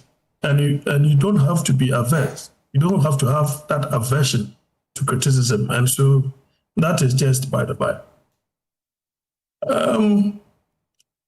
You see, this particular poll or tracker that he's brought, if you have such a number of people who are undecided, sometimes I'm of the view that probably he's leaving that allowance along the line, as it were, to be filling in when the figures begin to change. And so I think that it is probably a statistical strategy. I'm not a statistician, but if your respondent, leave us with such a huge number, as it were, as undecided, then Okay. it means that the figures that you've put out there may not be too much of a foolproof. I stand to be corrected, though. So that is my view on that, huge allowance that most often than not he puts out there. Okay. Undecided. Yeah. Okay, but albeit we still have to interrogate this poll. It says that Asiedu Nketia is leading by 27%, followed by Finance Minister Kasiel Atuforsen, 22%. We have Haruna Idrisu in third place. We also have Vice President Jane Nana Opoku-Agyeman. Is this something that is likely to play out? Should elections for the flag bearer of the MPP or NDC be held today? Well, I wouldn't say I agree or disagree, but I will just advise my brother that when it comes to the delegate system, it is not that simplistic, right? It is not that simplistic because, one, the NDC, they don't have any delegates so far, but there is no completion of a register to that effect. So maybe you may be relying on old, numbers, as it were. But obviously, by the end of gathering the list, you're going to have a lot more people who may not be on the register, and others who might have died. There's going to be some replacement here and there. Okay, he says he does random sampling. Well, how random is that random? You see, let's look at it from a period of last year, for example. This first poll that came, we had the vice president leading. The next, unfortunately, the vice president falls sick and she's taken out. She comes back, she's never come to the lead. Then the next time round, it was Haruna who was leading. And then I think then came Dr. Atuforsen or Atuforsen. And then later on we have, Mr. Asiedu Nketia. So my question has been, what has been influencing these changing dynamics, right? Apart from that, we have not even had the opportunity to say that these are people who are qualified to contest for that particular position. No vetting has been done. So sometimes I don't know whether this is more of a king-making process than the proper polling that he's doing. Because it's as if you asked a question like, 61% of your respondents claim that Mr. Asiedu Nketia should remain as the chairman of the party. Why that particular question about Mr. Asiedu Nketia alone? You see? And then you asked a similar question about Dr. Forsen. Is it the case that you seem to have interest in Dr. Forsen? Because 58% currently says that, well, they believe that Dr. Atuforsen should be the one leading. Why that particular question about Mr. Asiedu Nketia? Besides, I've listened to Mr. Dankwa about some of the parameters that they rely on. For example, some time ago he said visibility. So visibility is an important variable, right? That, as it will, create the mindset as far as the respondents are concerned. But can you convince me that, for example, currently, which of the people who have been polled, has been more visible than the vice president? Right? Which of them has been more visible than the vice president? You can see that the education minister has been quite visible. The agri minister has been quite visible. So, and then, of course, the finance minister as well. But recently, when the National Council of Elders came up with that particular edict, as it were, asking people to tone down on some of these things, of course, the visibility of Mr. Asiedu Nketia, that one has really dimmed a bit. Probably he is gathering himself, I cannot tell for that. So I'm of the view that there is some level of inconsistency in the way he evaluates the things that he puts value on. You understand? So if you asked your respondents about visionary, I mean, what knowledge? What is the level of knowledge of these respondents, so to speak, in terms of classifying this person as more visionary or not? Now, when you look at performance, if you're talking about performance and you have the national chairman who is not, a member of government, so to speak, how then would they be able to measure his performance? And then you look at other factors being 44%, but personality is around 24%. So what are those other factors? Why should other factors take premium over personality? Well, that is maybe what the respondent said. So that is by far the view I have, on that. I don't want to create a situation where I'm going to dim the electoral fortune or somebody's presidential ambition, as it were, by speaking directly to whatever is put out there in terms of agreeing to this, agreeing to that, this person, I think so and so. That particular period has not come. I am waiting for a period when the NDC, would have cleared the air, and then you have a situation where people would have been vetted, and they are saying that these are the people who have qualified to contest for that particular position. Then we can make some of these, categorical statements. Right. The Greek minister is polling 1% per the data by Global Info Analytics. Is that shocking to you?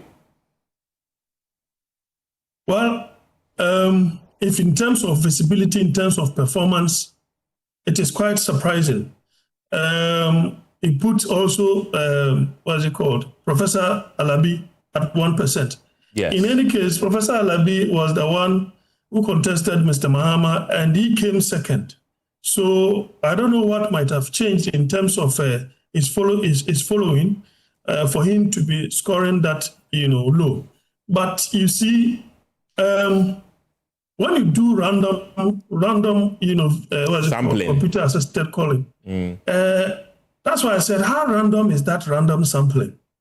Is it the case that every now and then you get entirely different 5,000 people who are polled, or you get about 60 to 70 of this random sampling who are always called? If that is the case, you are always going to get this, particular outcome. So how do you think it should be done? Where I'm coming from. So, well, I am not a pollster. I don't want to think that there is a motivation that is influencing the way things are done. I don't want to think of that sort. But if it is a matter of visibility, which is a component, an important variable, as it were, whenever he's done it, whenever he's doing his polling, then I think that, some of the people that they might have polled should rather score a little higher than what we are seeing. Okay. So that is why I see that kind of inconsistency. But I don't want to, be individualistic about the names that have been mentioned. You understand? Because if you are not careful, somebody will say, well, maybe his bias is here, maybe his preference is here. You understand? That is why I'm of the view that, some of these things earlier on, I felt that it was a little too early and it could unsettle government in terms of unity, in terms of performance. People could easily be undermining, right? Trying to outmaneuver and so on and so forth. So it was not good in terms of governance. Okay. And from the period where we had the National Council of Elders issue that particular edict, you could see that there's been some calm. This is not an uneasy calm. There's been some calm within the system. And so I wasn't expecting anything of that sort. But as I've been asked to, comment, I have to do so. Dr. Jonathan Asante-Ocho, grateful for your time this afternoon. He's a political analyst. You're still watching The Pulse here on Joy News. We return from the break with more. Don't go anywhere.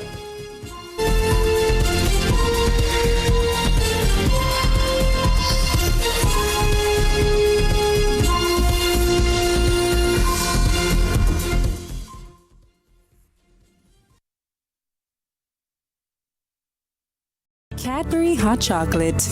Crafted from cocoa, milk, and sugar. Creamy, chocolatey, frothy goodness, rich taste, so satisfying. Cadbury goodness, the treats you deserve every day.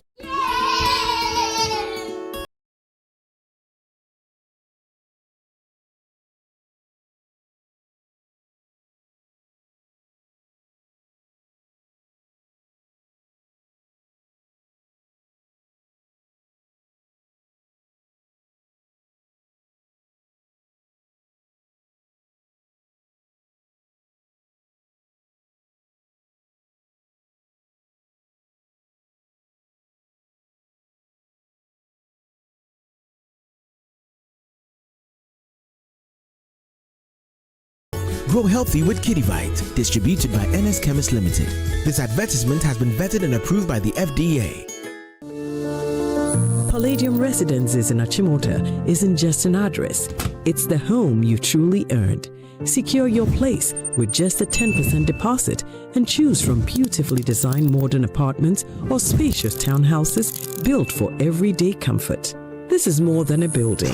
It's a vibrant, curated community with a clubhouse, state-of-the-art gym, and an on-site hotel, all at ABC Junction, minutes from Achimota Mall. Enjoy city energy while retreating to your private sanctuary. Call now to reserve your unit and benefit from limited launch incentives, including priority unit selection, executive pricing, and flexible payment options available. Don't miss the chance to pick the best homes. Book your private site visit today. Call 050-9823-424. Palladium Residences. Live smart, invest better. We're kicking your year off in all her glory. With more, because we got you. You get it? You know that. We got kicks. We got scores. We got action.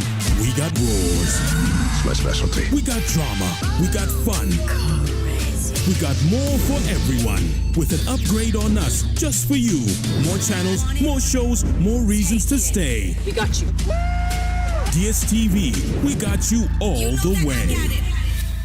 Upgrade your print game with Konica Minolta, proudly powered by SkySat Technologies. From all-in-one machines that print, scan, and copy to professional systems and heavy-duty production machines, we deliver unmatched performance.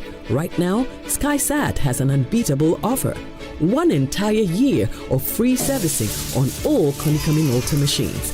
That's 12 months of expert maintenance for new and existing customers. Visit our new VIP print center at Pegasus Place, Airport Residential Area for a live demonstration. Call us on 050-164-5180 or 0302-798-829. Again, it's 050-164-5180 or 0302-798-829. SkySat Technologies. Performance that delivers every time.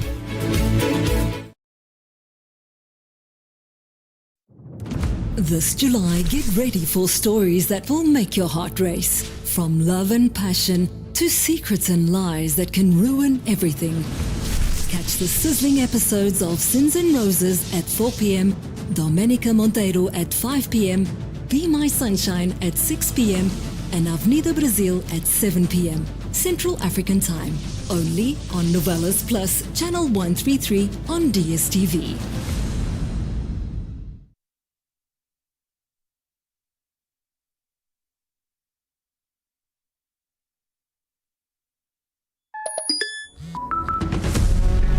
I didn't think it would happen to me, but it happened to me. Ghana's digital economy is booming. Millions of transactions, billions of cities, a future powered by technology. But beneath the convenience lies a growing threat.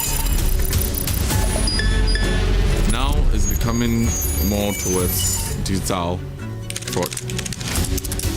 If we place convenience excessively over security, we run the risk of breaking down the number one currency that we have in that ecosystem, and that is trust. The Digital Economy Forum is a thought leadership series examining the opportunities, risks, and choices shaping Ghana's economic future. In our maiden edition, we tackle a critical issue, the trust crisis, why fraud is holding back Ghana's digital economy. We need to have a 360-degree solution. Join Head of FinTech and Innovation at the Bank of Ghana, El Hanan Oreku Asare, Economics Professor Godfred Bokpin, CEO of Ghana Association of Banks, John Ewua, Executive Chairman of E-Crime Bureau, Dr. Albert Enchibuesiako, Chief Risk and Compliance Officer at Mobile Money FinTech Limited, Godwin Tamaklu, Deputy Director General in charge of Technical Operations at the Cybersecurity Authority, Stephen Kujo Seshi, and Head of Internal Affairs at Haptel, Ebenezer Before the Digital Economy Forum, The Trust Crisis, Why Fraud is Holding Back Ghana's Digital Economy. Brought to you in partnership with Haptel. It's happening on Wednesday, July 22nd at 8 p.m. live on Joy News, Joy FM, and across our social media platforms.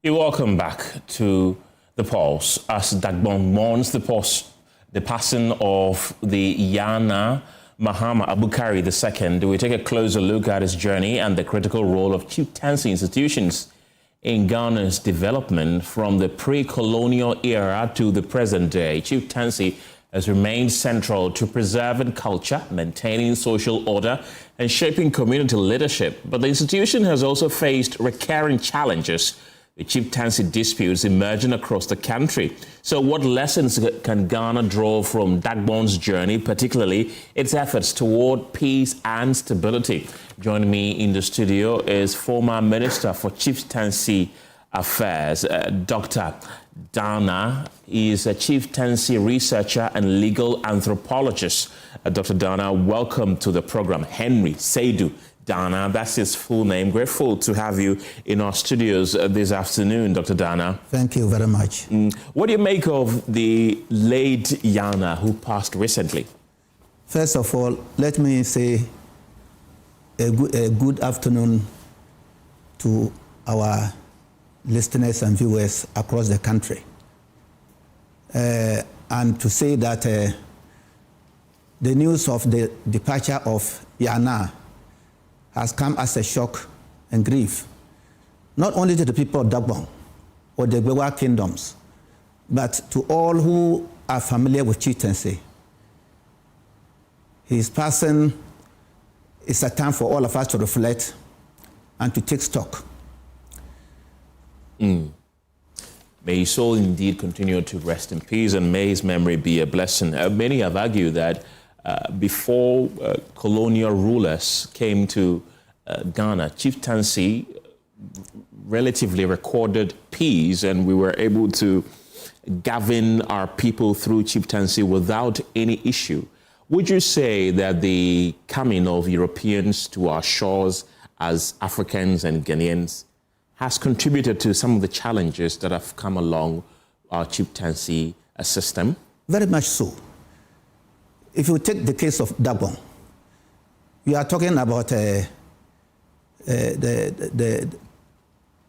kingdom as far back as 12th, 11th centuries. Dagbon, Moshi, Mamprugu, you know, the descendant kingdoms of Gbewa. And those who are familiar with the history know that in 1328 circa, it's recorded that the Moshi fought the Mali Empire. And when Mansa Musa defeated the Moshi, it's recorded that he couldn't completely defeat them. He couldn't outright defeat them. But let's note, the Moshi referred to was just not only those in Ouagadougou. It was the Moshi kingdoms. And that included as far as Dagbon, Mamprugu, and the offshoots, Wala, they all belong to the same dynasty. And so when the white man came, let me just make a point that why do we call 1896 the year of chieftaincy calamity? When we refer to the 1896 year of chieftaincy calamity, right? What we mean is that certain things happened in 1896 that is despicable. I'll give you two. In 1896, the then governor of the Gold Coast, Sir Maxwell, who was a British, because Asante Hene Prempeh I refused British supremacy or what they call it, protection, or call it whatever. He was removed from Kumasi and deported to Socials. And Ashanti was chiefless. The same year, 1896, the German command in the then Togo land, wanting to expand their territory, requested Yana Yakuba I of Dagbon to enumerate his fighting men and then bring them under German high command, which he refused. And you know why all this was going on? Because the European powers,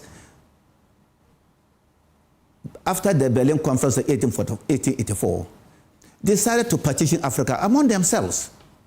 Yeah. And 1896 was a very bad year for Ghana.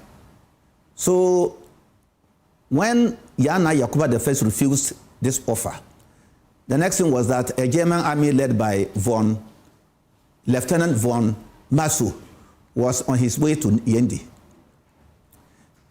The target aims were two. One, to crush the Dagbon army so that they would succumb to Germany. And two, to capture the Yana. At the Battle of Adibo, they were able to achieve their first target aim. The Dagbon army was routed. They won the battle. But the target two, to capture the Yana, they failed. Lieutenant Maso got to Yendi, succeeded in burning down the town, but they couldn't find Yana. After some days, he realized that they couldn't make it. So they gave up the idea and left. But the harm they had done was that by the end of 1896 December, Dagbon was divided. The eastern part was German, and the western part was English. So it was like British Dagbon and German Dagbon. Right. This is why we say 1896 was a year of calamity, a chieftaincy calamity. Wow. But it happened that Dagbon kingdom was restored. How? That was because if you listen to if you had the chance to go through the accounts, colonial accounts of our chieftaincy, yeah, you realize that the British and the German, they never expected things to change. For them, the old order was over. This was the new order. But if you listen to the drum history, you listen to the chiefs' narratives, and then the Malami, the Muslim scholars in the north, then you realize that all that was happening, people believed unshakably that Dagbon would be back. And they were proved right. It wasn't long when the Europeans themselves started fighting between themselves. Germany against British. Right. And then, of course, the Gomba chiefs preferred the English to the Germans. For the reason what they did to Yana Yakuba I, burning down Yendi. And the English gradually became their friends. And after the war was won in 1919 against Germany, Dagbon was restored. It became Dagbon, the Dagbon that it was during the time of Nasi Topu, Nadarisiabo, Zangina. It was restored. And so this teaches us one lesson. Yeah. We say the downfall of a man is not the end of his life. And it's even so with kingdoms. Kingdoms fall, kingdoms rise. Okay. Dr. Dana, so what do you think is the legacy of the late Yana who just passed? What's his legacy? What legacy did he leave? That's a very important question. He's really left a legacy. You know, let's come to the post-independence era. We had some the trouble during during the colonial time was that it was outsiders, Germans attacking Dagbon. In the after independence period, it was internal. There was conflict between royal family, brothers, but different sides of the royal family, Abu and Adani, over succession. President Kwame Nkrumah did his best. We had the LI 59, but probably the methodology and the other nuances probably were not enough. And I sympathize with our first president. Right. The professionals, the experts, the colonialists used, R.S. Ratu and whatnot, they left. And there was a vacuum. And of course, some of these things, you need people who understand the subject. And so, by the time of the Second Republic, we had this conflict about over-success, which led to a lot of the loss of lives and property. And it rambled on.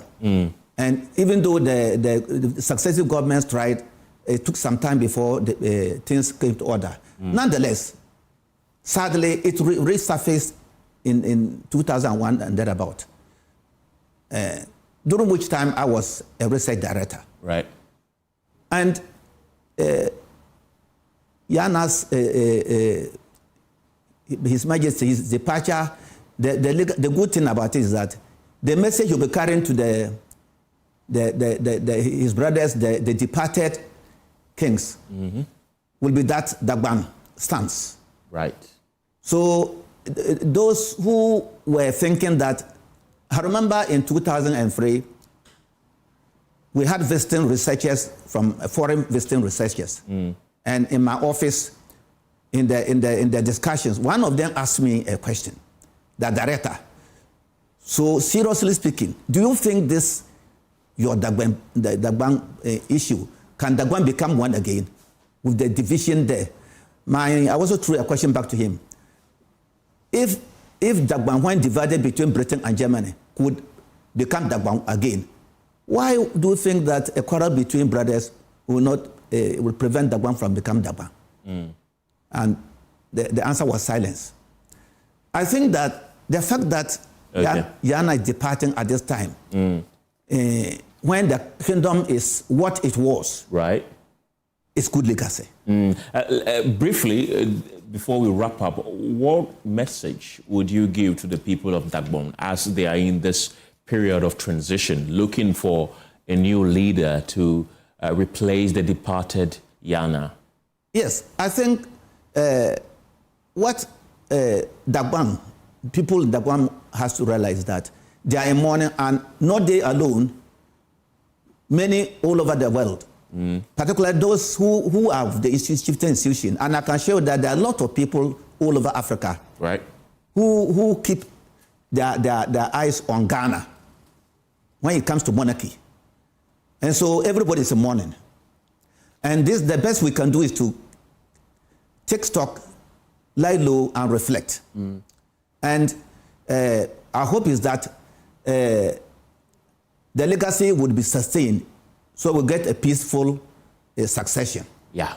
To disgrace those who are always looking for a doomsaying.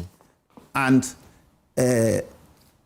what I think is also important is that people who matter in public, they should mind their utterances. Right.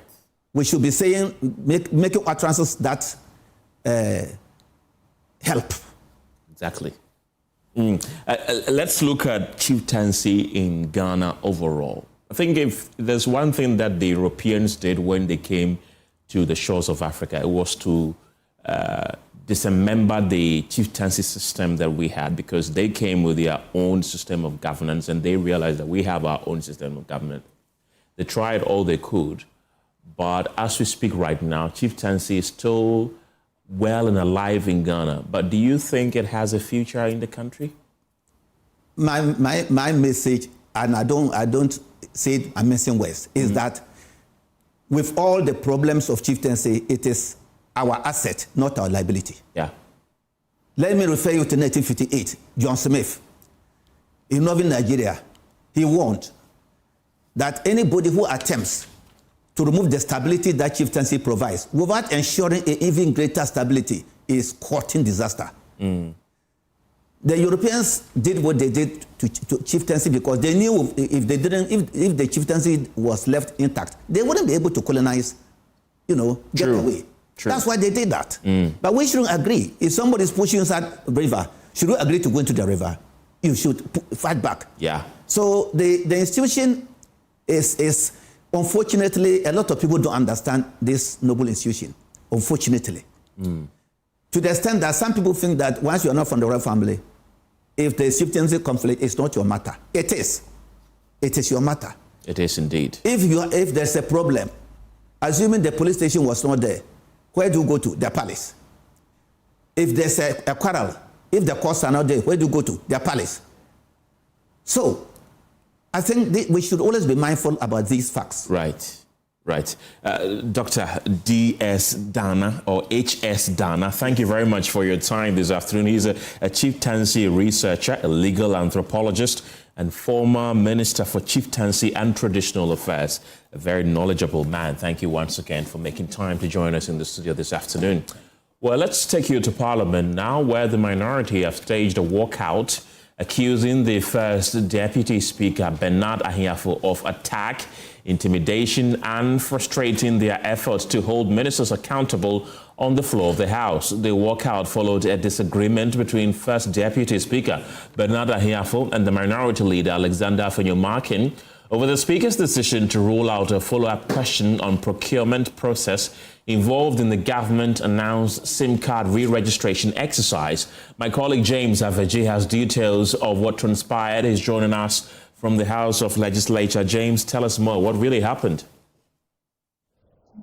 Well, Ken, the question originally seeks to sort from the minister why government would want to undertake another SIM card re-registration when we've done about 2 or 3 of same in the previous years. And the minister, in answering that question, explained that it is to close some security gaps and the lapses.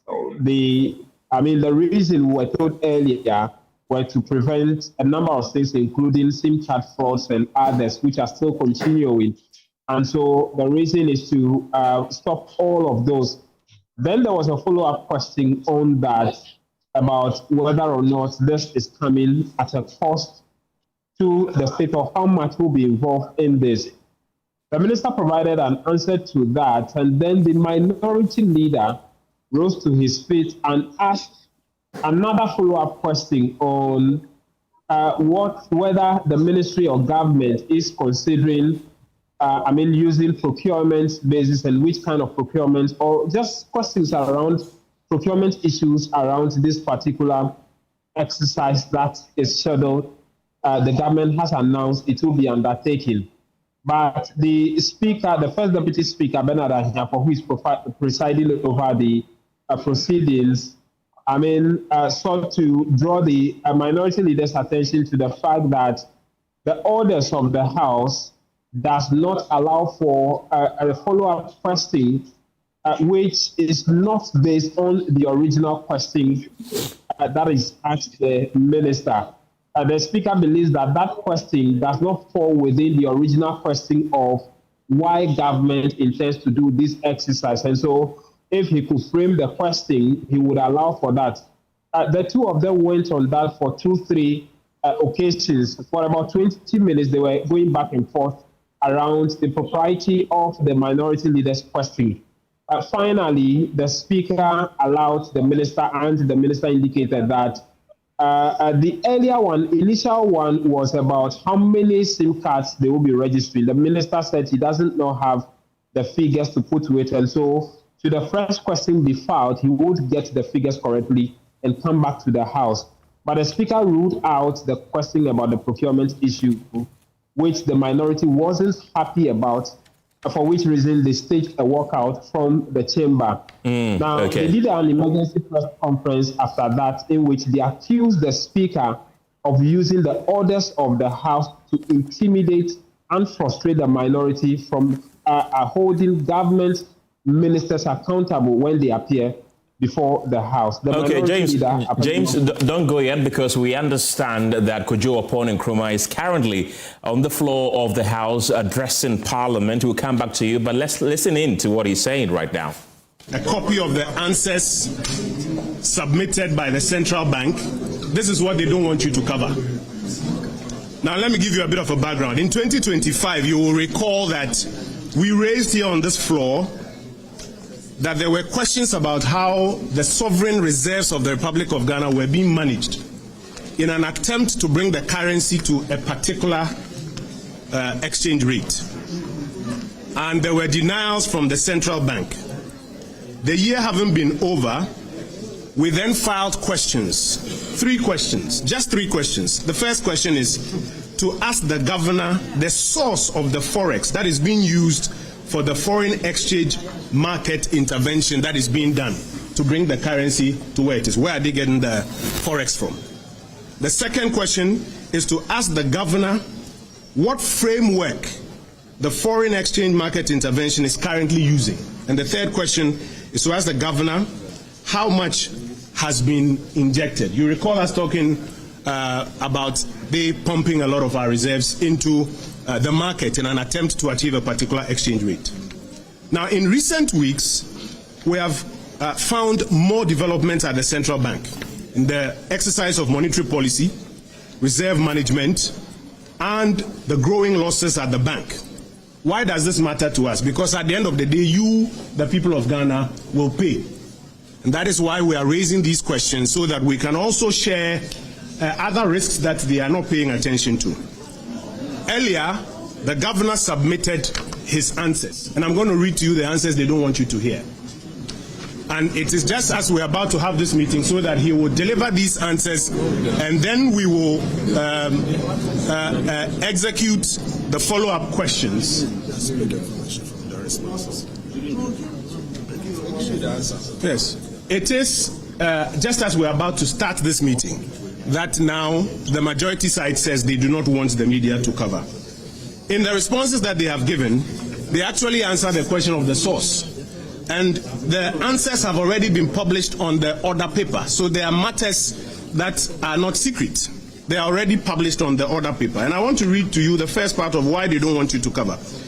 The Bank of Ghana says that since August 2024, they have not undertaken direct market interventions, as their FX operations do not draw on the central bank's reserves. Instead, the FX intermediation has been executed through the domestic gold purchase program. Does that sound familiar to anybody? The Bank of Ghana is here to admit that the ability to intervene on the market is as a result of the domestic gold purchase program. And that what they are doing is that they are mobilizing forex proceeds from the domestic gold purchase program, and those are the forex proceeds that they are using for market intermediation. Why is it that the majority is preventing the governor from saying this to the entire country? Is it because he's of the view that it undermines the stories they've been telling the people of Ghana, that it is because of the gold board and some new strategies that they have brought? Is it because the governor is here to admit on record that it is as a result of the domestic gold purchase program that they are able to mobilize these forex resources and inject onto the market? Is it because they are afraid that if that is said, it will become glaringly clear that the person responsible for this is Dr. Mahmoud Bawumia? Is that the reason for which they are clearing the media from the gallery? Exactly. So that they will continue to peddle the story to the Ghanaian public that is because of gold board and some superior strategies that they have introduced. Because the governor is here to admit, and he even gives the dates on which it started and the steps that they are taking to continue with it. There are further questions about the framework that is being used and the risks in the framework, because now they are compromising the reserve build-up strategy of the Republic in their bid to mobilize more forex to keep the currency at a particular level. And as a result, the continuous reserve build-up strategy of the Republic is now suffering, may I say, the opportunity cost of what the original domestic gold purchase program was. We've also been asking questions about how much they have injected. They know that in the answers they've provided, they have deliberately cut off the timelines.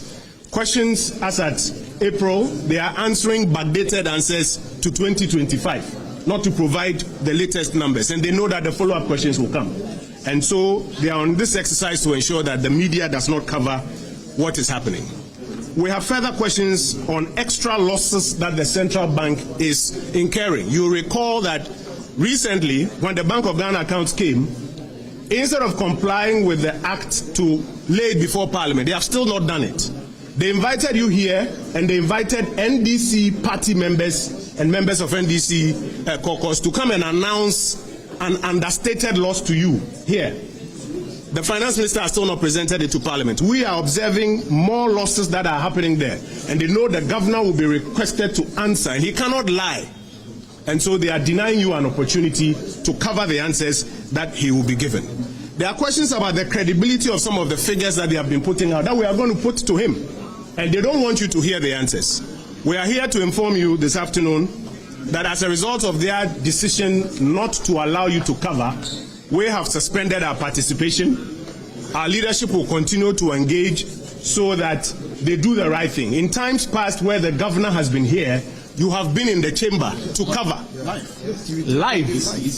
Various stations have covered it live. What is it that they are afraid of that now they don't want you to cover? When the Electoral Commission chair and her team came here, many of you covered it live. There was also a committee of the whole. Yes, the rules say that we have a right to open it up or not, but you have nothing to hide. And so in the precedent gone by, it was opened to the public. And we are astonished, disappointed that they don't want the media to cover the responses that the governor is about to give. Our leadership will continue to engage so that the right thing is done, and at the appropriate time it is opened up so that you and the people of Ghana will follow every single answer that is given. This is the house of accountability.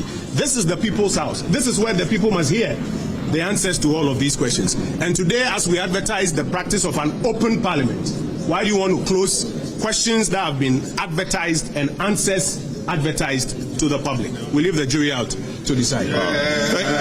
Thank you. Let me add this point to what my colleague just said to you. We forwarded to you the MPC reports for May 2026, and we'll ask you to read Table 6. It will come out clearly that the gross reserves as at the end of the first quarter was $14.2 billion. Information to us is that, gathered by the caucus, is that as at the end of June 2026, this has dropped to $12 billion. We want to find out from the governor, or we're asking him to confirm whether he used the $2 billion for market interventions. That's a simple question we want to put to the governor, and we're asking you to do your own research. That's why we wanted you to be in the chamber to enable you to report accurately, so that you are not being asked by the NDC or the government side to say that you misreported. It's very important that we have you in the chamber to report accurately.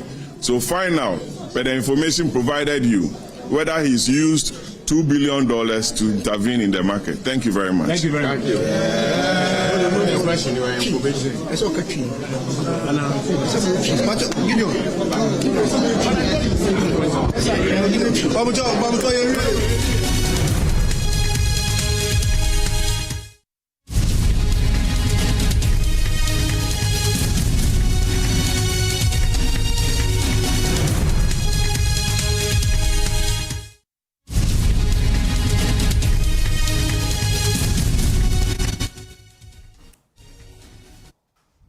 You just heard that the ranking member on the Economy and Development Committee in Parliament, Akufo-Addo Nkrumah, address the press a while ago. My colleague James Aveji is still in Parliament for us. He's joining us right now with the latest. James, explain to our viewers what Akufo-Addo Nkrumah just said.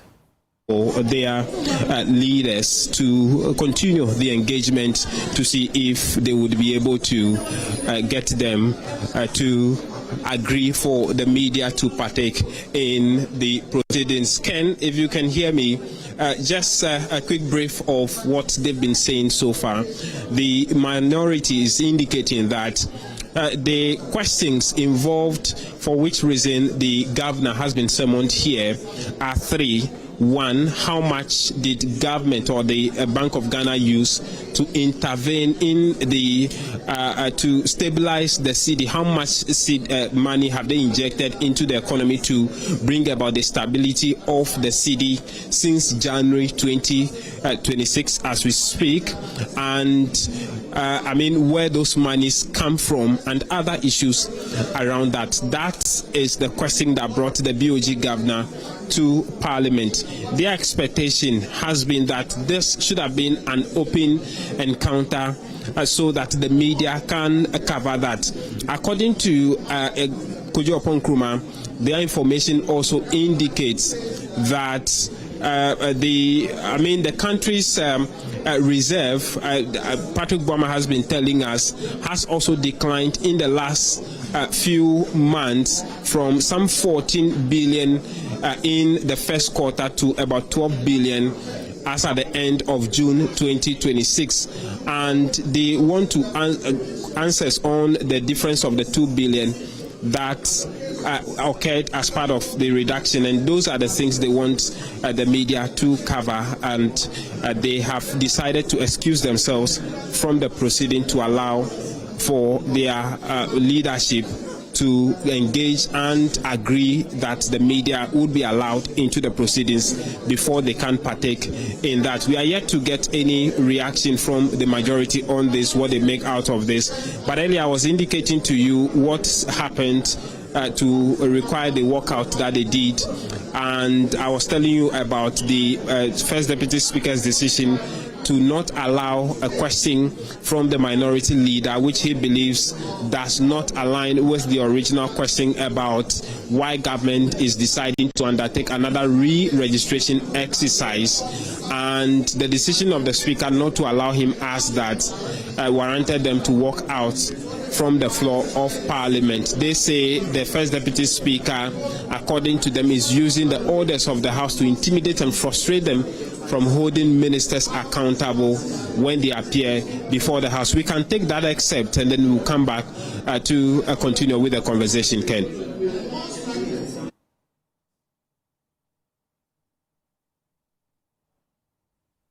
have observed that the First Deputy Speaker has a way of using the rules to stampede parliamentary oversight.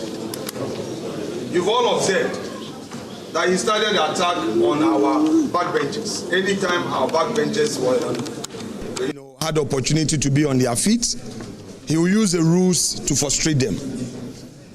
The rules are not meant to be used to intimidate, frustrate, and as he's trying to do, bring Parliament to a standstill. We've tolerated the First Deputy Speaker for quite some time. Even today, you realize that the question I was asking was a public interest question.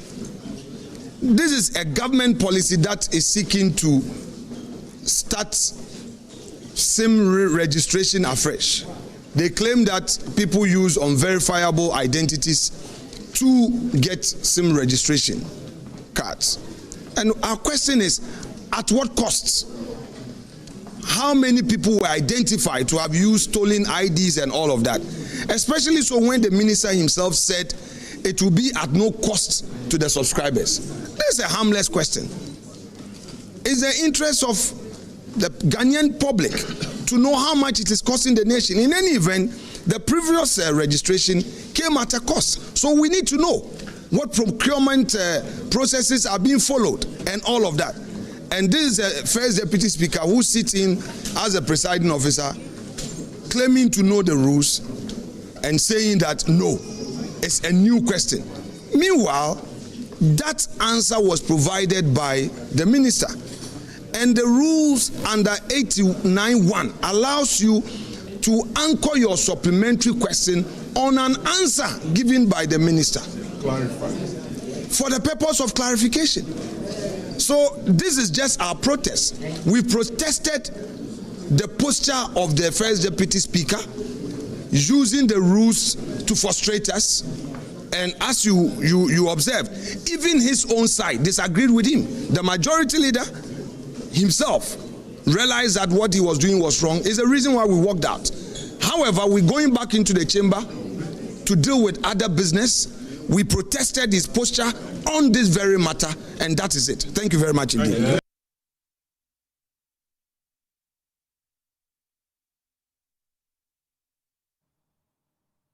That there is the minority leader, Alexander Afenyo-Markin there, and my colleague, James Savaji, is still on standby for us. James, what else has been happening in Parliament today?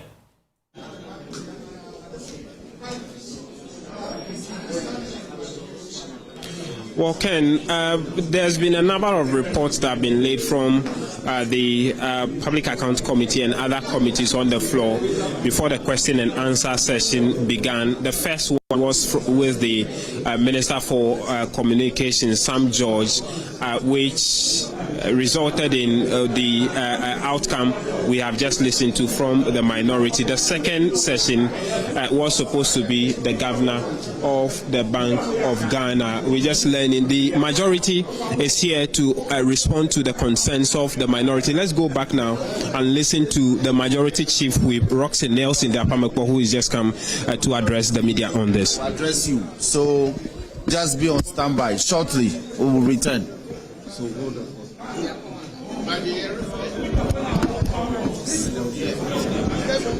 Well, Ken, interestingly, it was just an announcement that they will be coming to address us shortly in about 5 minutes. The majority would also come to do a press conference on the concerns the minority have been raising. But what we know from the minority is that they have withdrew themselves from that committee of a whole meeting or behind closed doors hearing of the governor of the Bank of Ghana.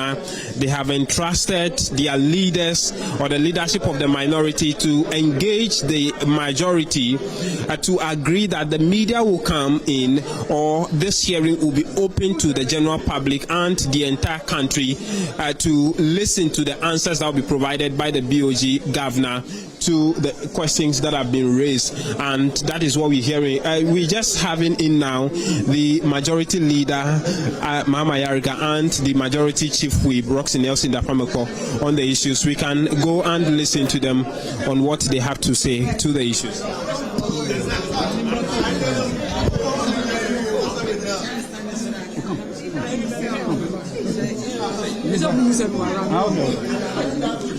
Yes,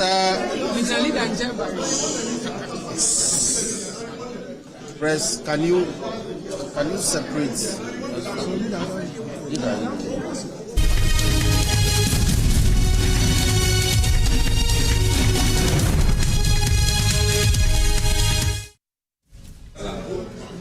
You are welcome. We want to respond to a couple of issues. And so the majority leader of the House will address you shortly on those matters. After that, we'll respond to some questions that may be arising from the short briefing. Thank you very much. Well, I'm sure my colleague, the minority leader, addressed you, and the minority caucus addressed you, and I thought that it is only fair for our side of the House to also explain to you exactly what happened. The events that occurred there pertain to whether or not, any time that the governor of the central bank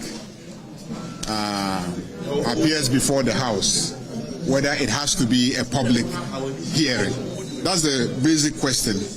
Whether any time that the central bank governor appears before the House, it must be a public hearing. And we said that the rules were changed so that the House can invite the governor to appear not before the House in plenary, but appear before the House as a committee of the whole. That is what the rules say. Many of you have been covering this House for so many years, and you all know that apart from the ministers, all the other independent constitutional bodies that come, they come and appear before the committee of the whole. And you all cover this House, and you know that when the administrator of Common Fund comes, have we allowed you to ever cover it? I'm asking you journalists, do you cover the Common Fund administrator? Do you cover the NHRA boss? All those, and even most of the time, unless we meet and decide, when the electoral commissioner comes here, you don't cover the electoral commissioner. So the central bank governor came to answer questions posed by Kojo Nkrumah, and we said that let's do what we do for all other independent constitutional bodies, which is let us sit without the media, because that's what we do for everybody. And they said, no. The media must be in. We said no. Our practice has always been that for these independent constitutional bodies, we don't hear them at plenary and we don't do it before the cameras. And they said we have set a precedent by inviting the media to participate. The last time we invited the governor to answer questions regarding the cost of the office building of the Bank of Ghana. And so because we had set that precedent, at all times we must allow the media in. Now said, it is up to the committee to decide, because if you read our standard orders, it says in order 266 that meetings of committees, and the committee of the whole is also a meeting of the committee. So it says that proceedings of a committee shall be held in public except otherwise determined by the committee. So I asked them to convince the entire committee to want to sit in public. But if you don't convince the entire committee to agree to sit in public, you cannot force the committee to sit in public. And they walked away. They couldn't convince the committee to sit in public and rather opted to walk out and abandoned the question. Meanwhile, the governor himself knew that there will be journalists. So his answers are actually captured in a press release. The answers that the governor was going to provide to Parliament, he had already captured it as a press release and was willing to even share it with the journalists. So I want you to know that there's nothing that the governor is afraid of answering in public. It is just that I believe that we must adhere to our rules.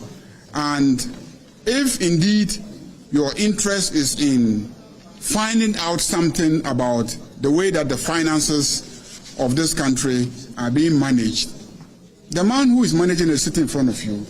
You can ask the question and then satisfy yourself that the finances are being properly managed. You can use the information in your engagements in other areas and on other platforms. But clearly, what the minority has done is to show that they are not interested in the question and the answers to the question. They are interested in the media optics. Saying that the governor has come, ask him your questions. Say no, unless the journalists are standing there, you will not ask him the questions. I say, but we don't do that for all the other independent constitutional, but why must it be the governor that we must be subjecting to that at all times?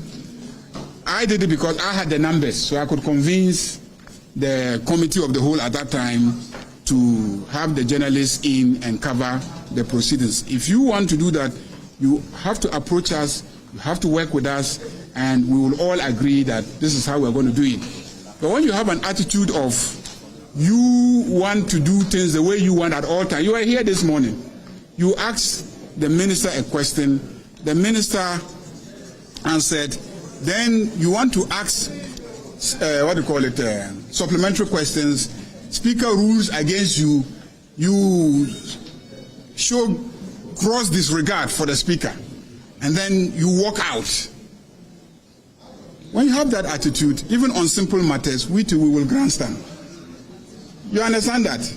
You act and people also react. If you are just approaching and so we want this thing before the cameras, we would have asked the governor if you are comfortable with the media, why not? The governor says he's comfortable. He even has it as a press release. So he doesn't have a problem. But when you adopt that kind of attitude that he's adopting, creating the impression that whatever he wants, that's what will happen, I will also show that it is the rules that will govern proceedings and not what you want. So that is what has happened. I'm going to share a copy of the governor's response and then also the order paper so that you can see the questions that have been asked. If you want information about what the governor was going to tell the House, please, it is here. If you want to know the questions that were going to be asked, the questions are also here. So there's nothing that anybody is hiding in terms of what the governor was going to say. It is only this governor who actually answers to our invitations. You were here covering this house. Can you tell me how many times Addison came to this house? Governor Addison, under the NPP. Tell me how many times Addison actually agreed to come and answer questions in this house, or even appear before the committee. He never came. This governor, at all invitations, he comes. We are just saying that let's not make it a practice that anytime the governor is here, that he has to be before the cameras. No. He has his, monthly media meetings. I think the governor does that. Yes. The governor does his monthly media meetings, and he briefs the media regarding whatever he's doing. I'm sure your colleagues who are at Financial Times and etc., who represent your media houses at those monthly meetings, you get to ask him all the questions that you want to ask him, and I'm sure he answers all your questions. So this is not a governor that runs away from the media. We just feel that let's keep to the practice of this house. When independent constitutional bodies are coming to the house, they come and they appear before us in camera at committee of the whole, unless as a house we decide that we want to have the media to participate. You know that we are the last people to want to sack you from our proceedings. I'm sure statements have been made trying to incite you against the majority leader. I can assure you that I have no intention of depriving you of any information, but I believe that let us do things properly according to our standing orders, and we will not shy away from that. Thank you. You can ask your questions. Leader, one issue your colleagues raised has to do with your often not willing to acknowledge their government, the previous MPP government, for starting the Vote for Reserves program. Is the reason you are now allowing further probe of the issue? What was the result? Especially not allowing the media's presence. Is it true that the source for gold course purchases has to do with Vote for Reserves program? Can you answer your question again? So the minority could I understand the first question. The first question is that we are running away from the media participating because we don't want the acknowledgement that it is the Goal for Reserve program that started by the NPP government that has helped stabilize the finances of this country. Is that basically the question? Well, I mean, yes. Yes. The answers you are furnishing the media with is a response from the governor for Yes. What happened really was that because they were not there, the question was not asked. So the governor has actually not provided the answer formally, but he had already prepared the answer in the form of a press statement, okay? And he has shared it with us. So I'm just sharing a copy with you, but the governor hasn't answered the question. So this will be the answer from the governor? Yes. What makes it difficult to allow the cameras to capture the governor? Talking about the rules and regulations of the house. Yeah, so you see the standing orders decided to treat institutions differently.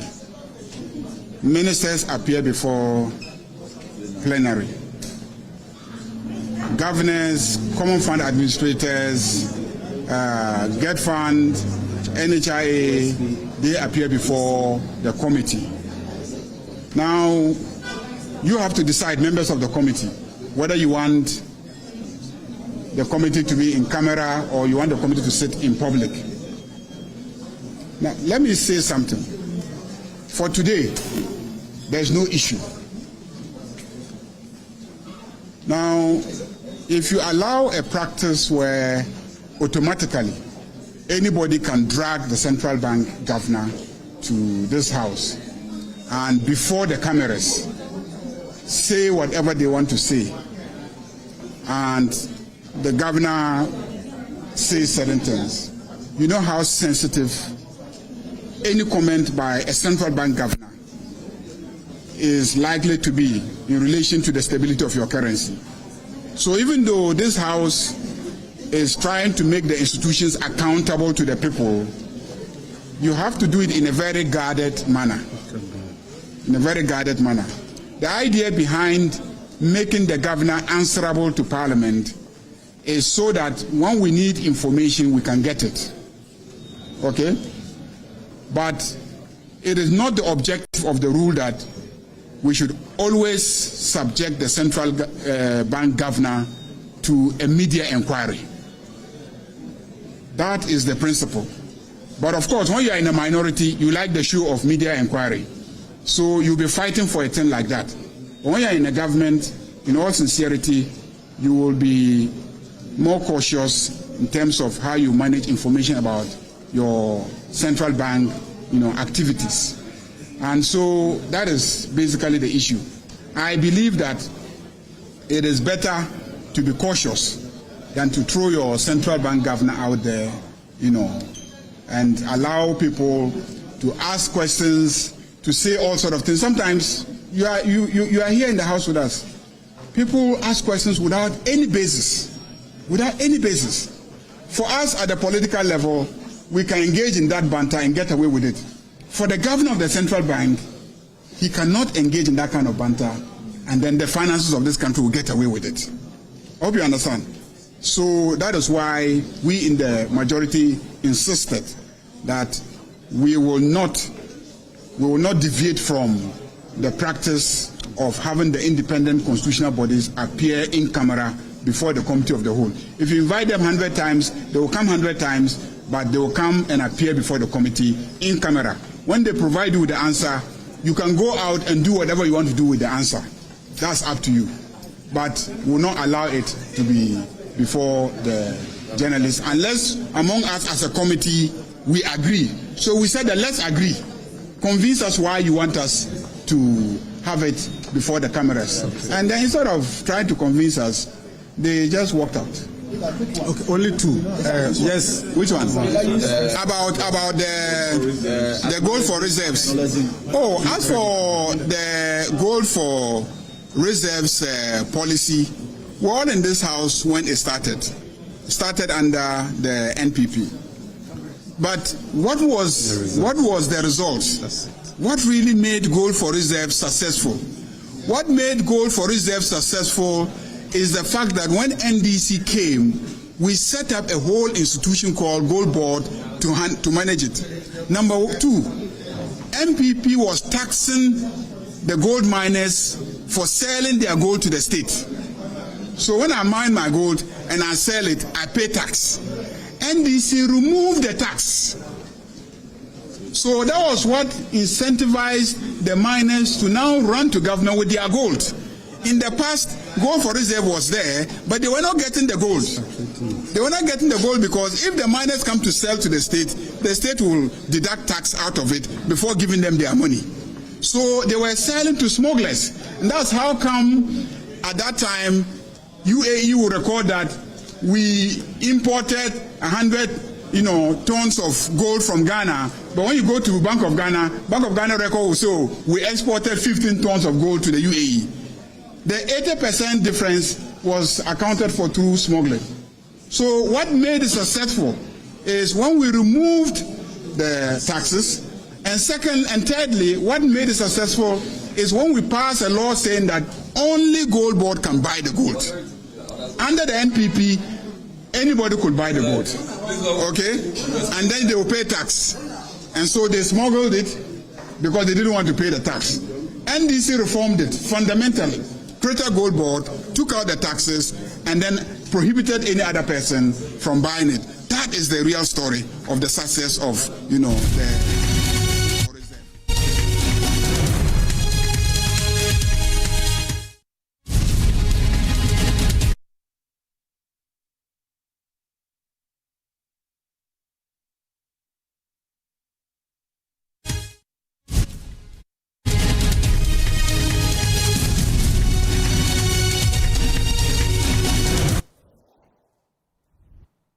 You've been listening to the Majority Leader, Mahama Ayariga, in Parliament. We'll be bringing you more of that in our subsequent bulletins. But that's it for the pause this evening. My name is Kenneth Gyasi. Have a good evening.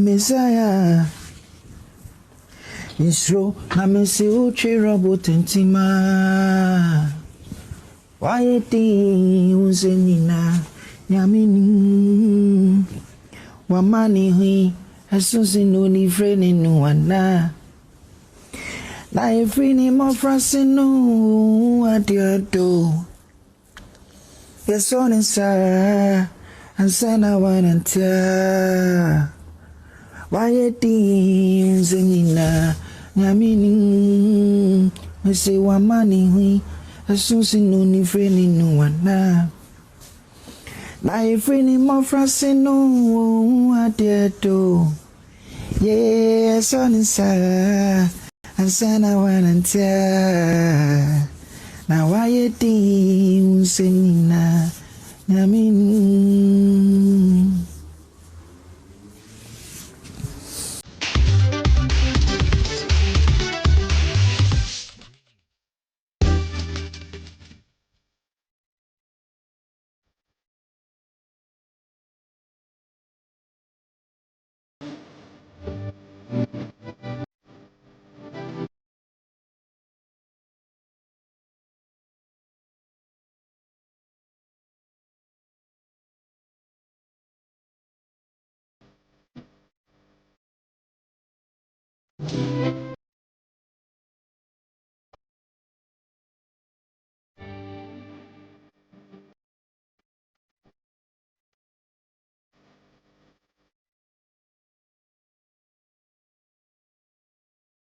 And your personality.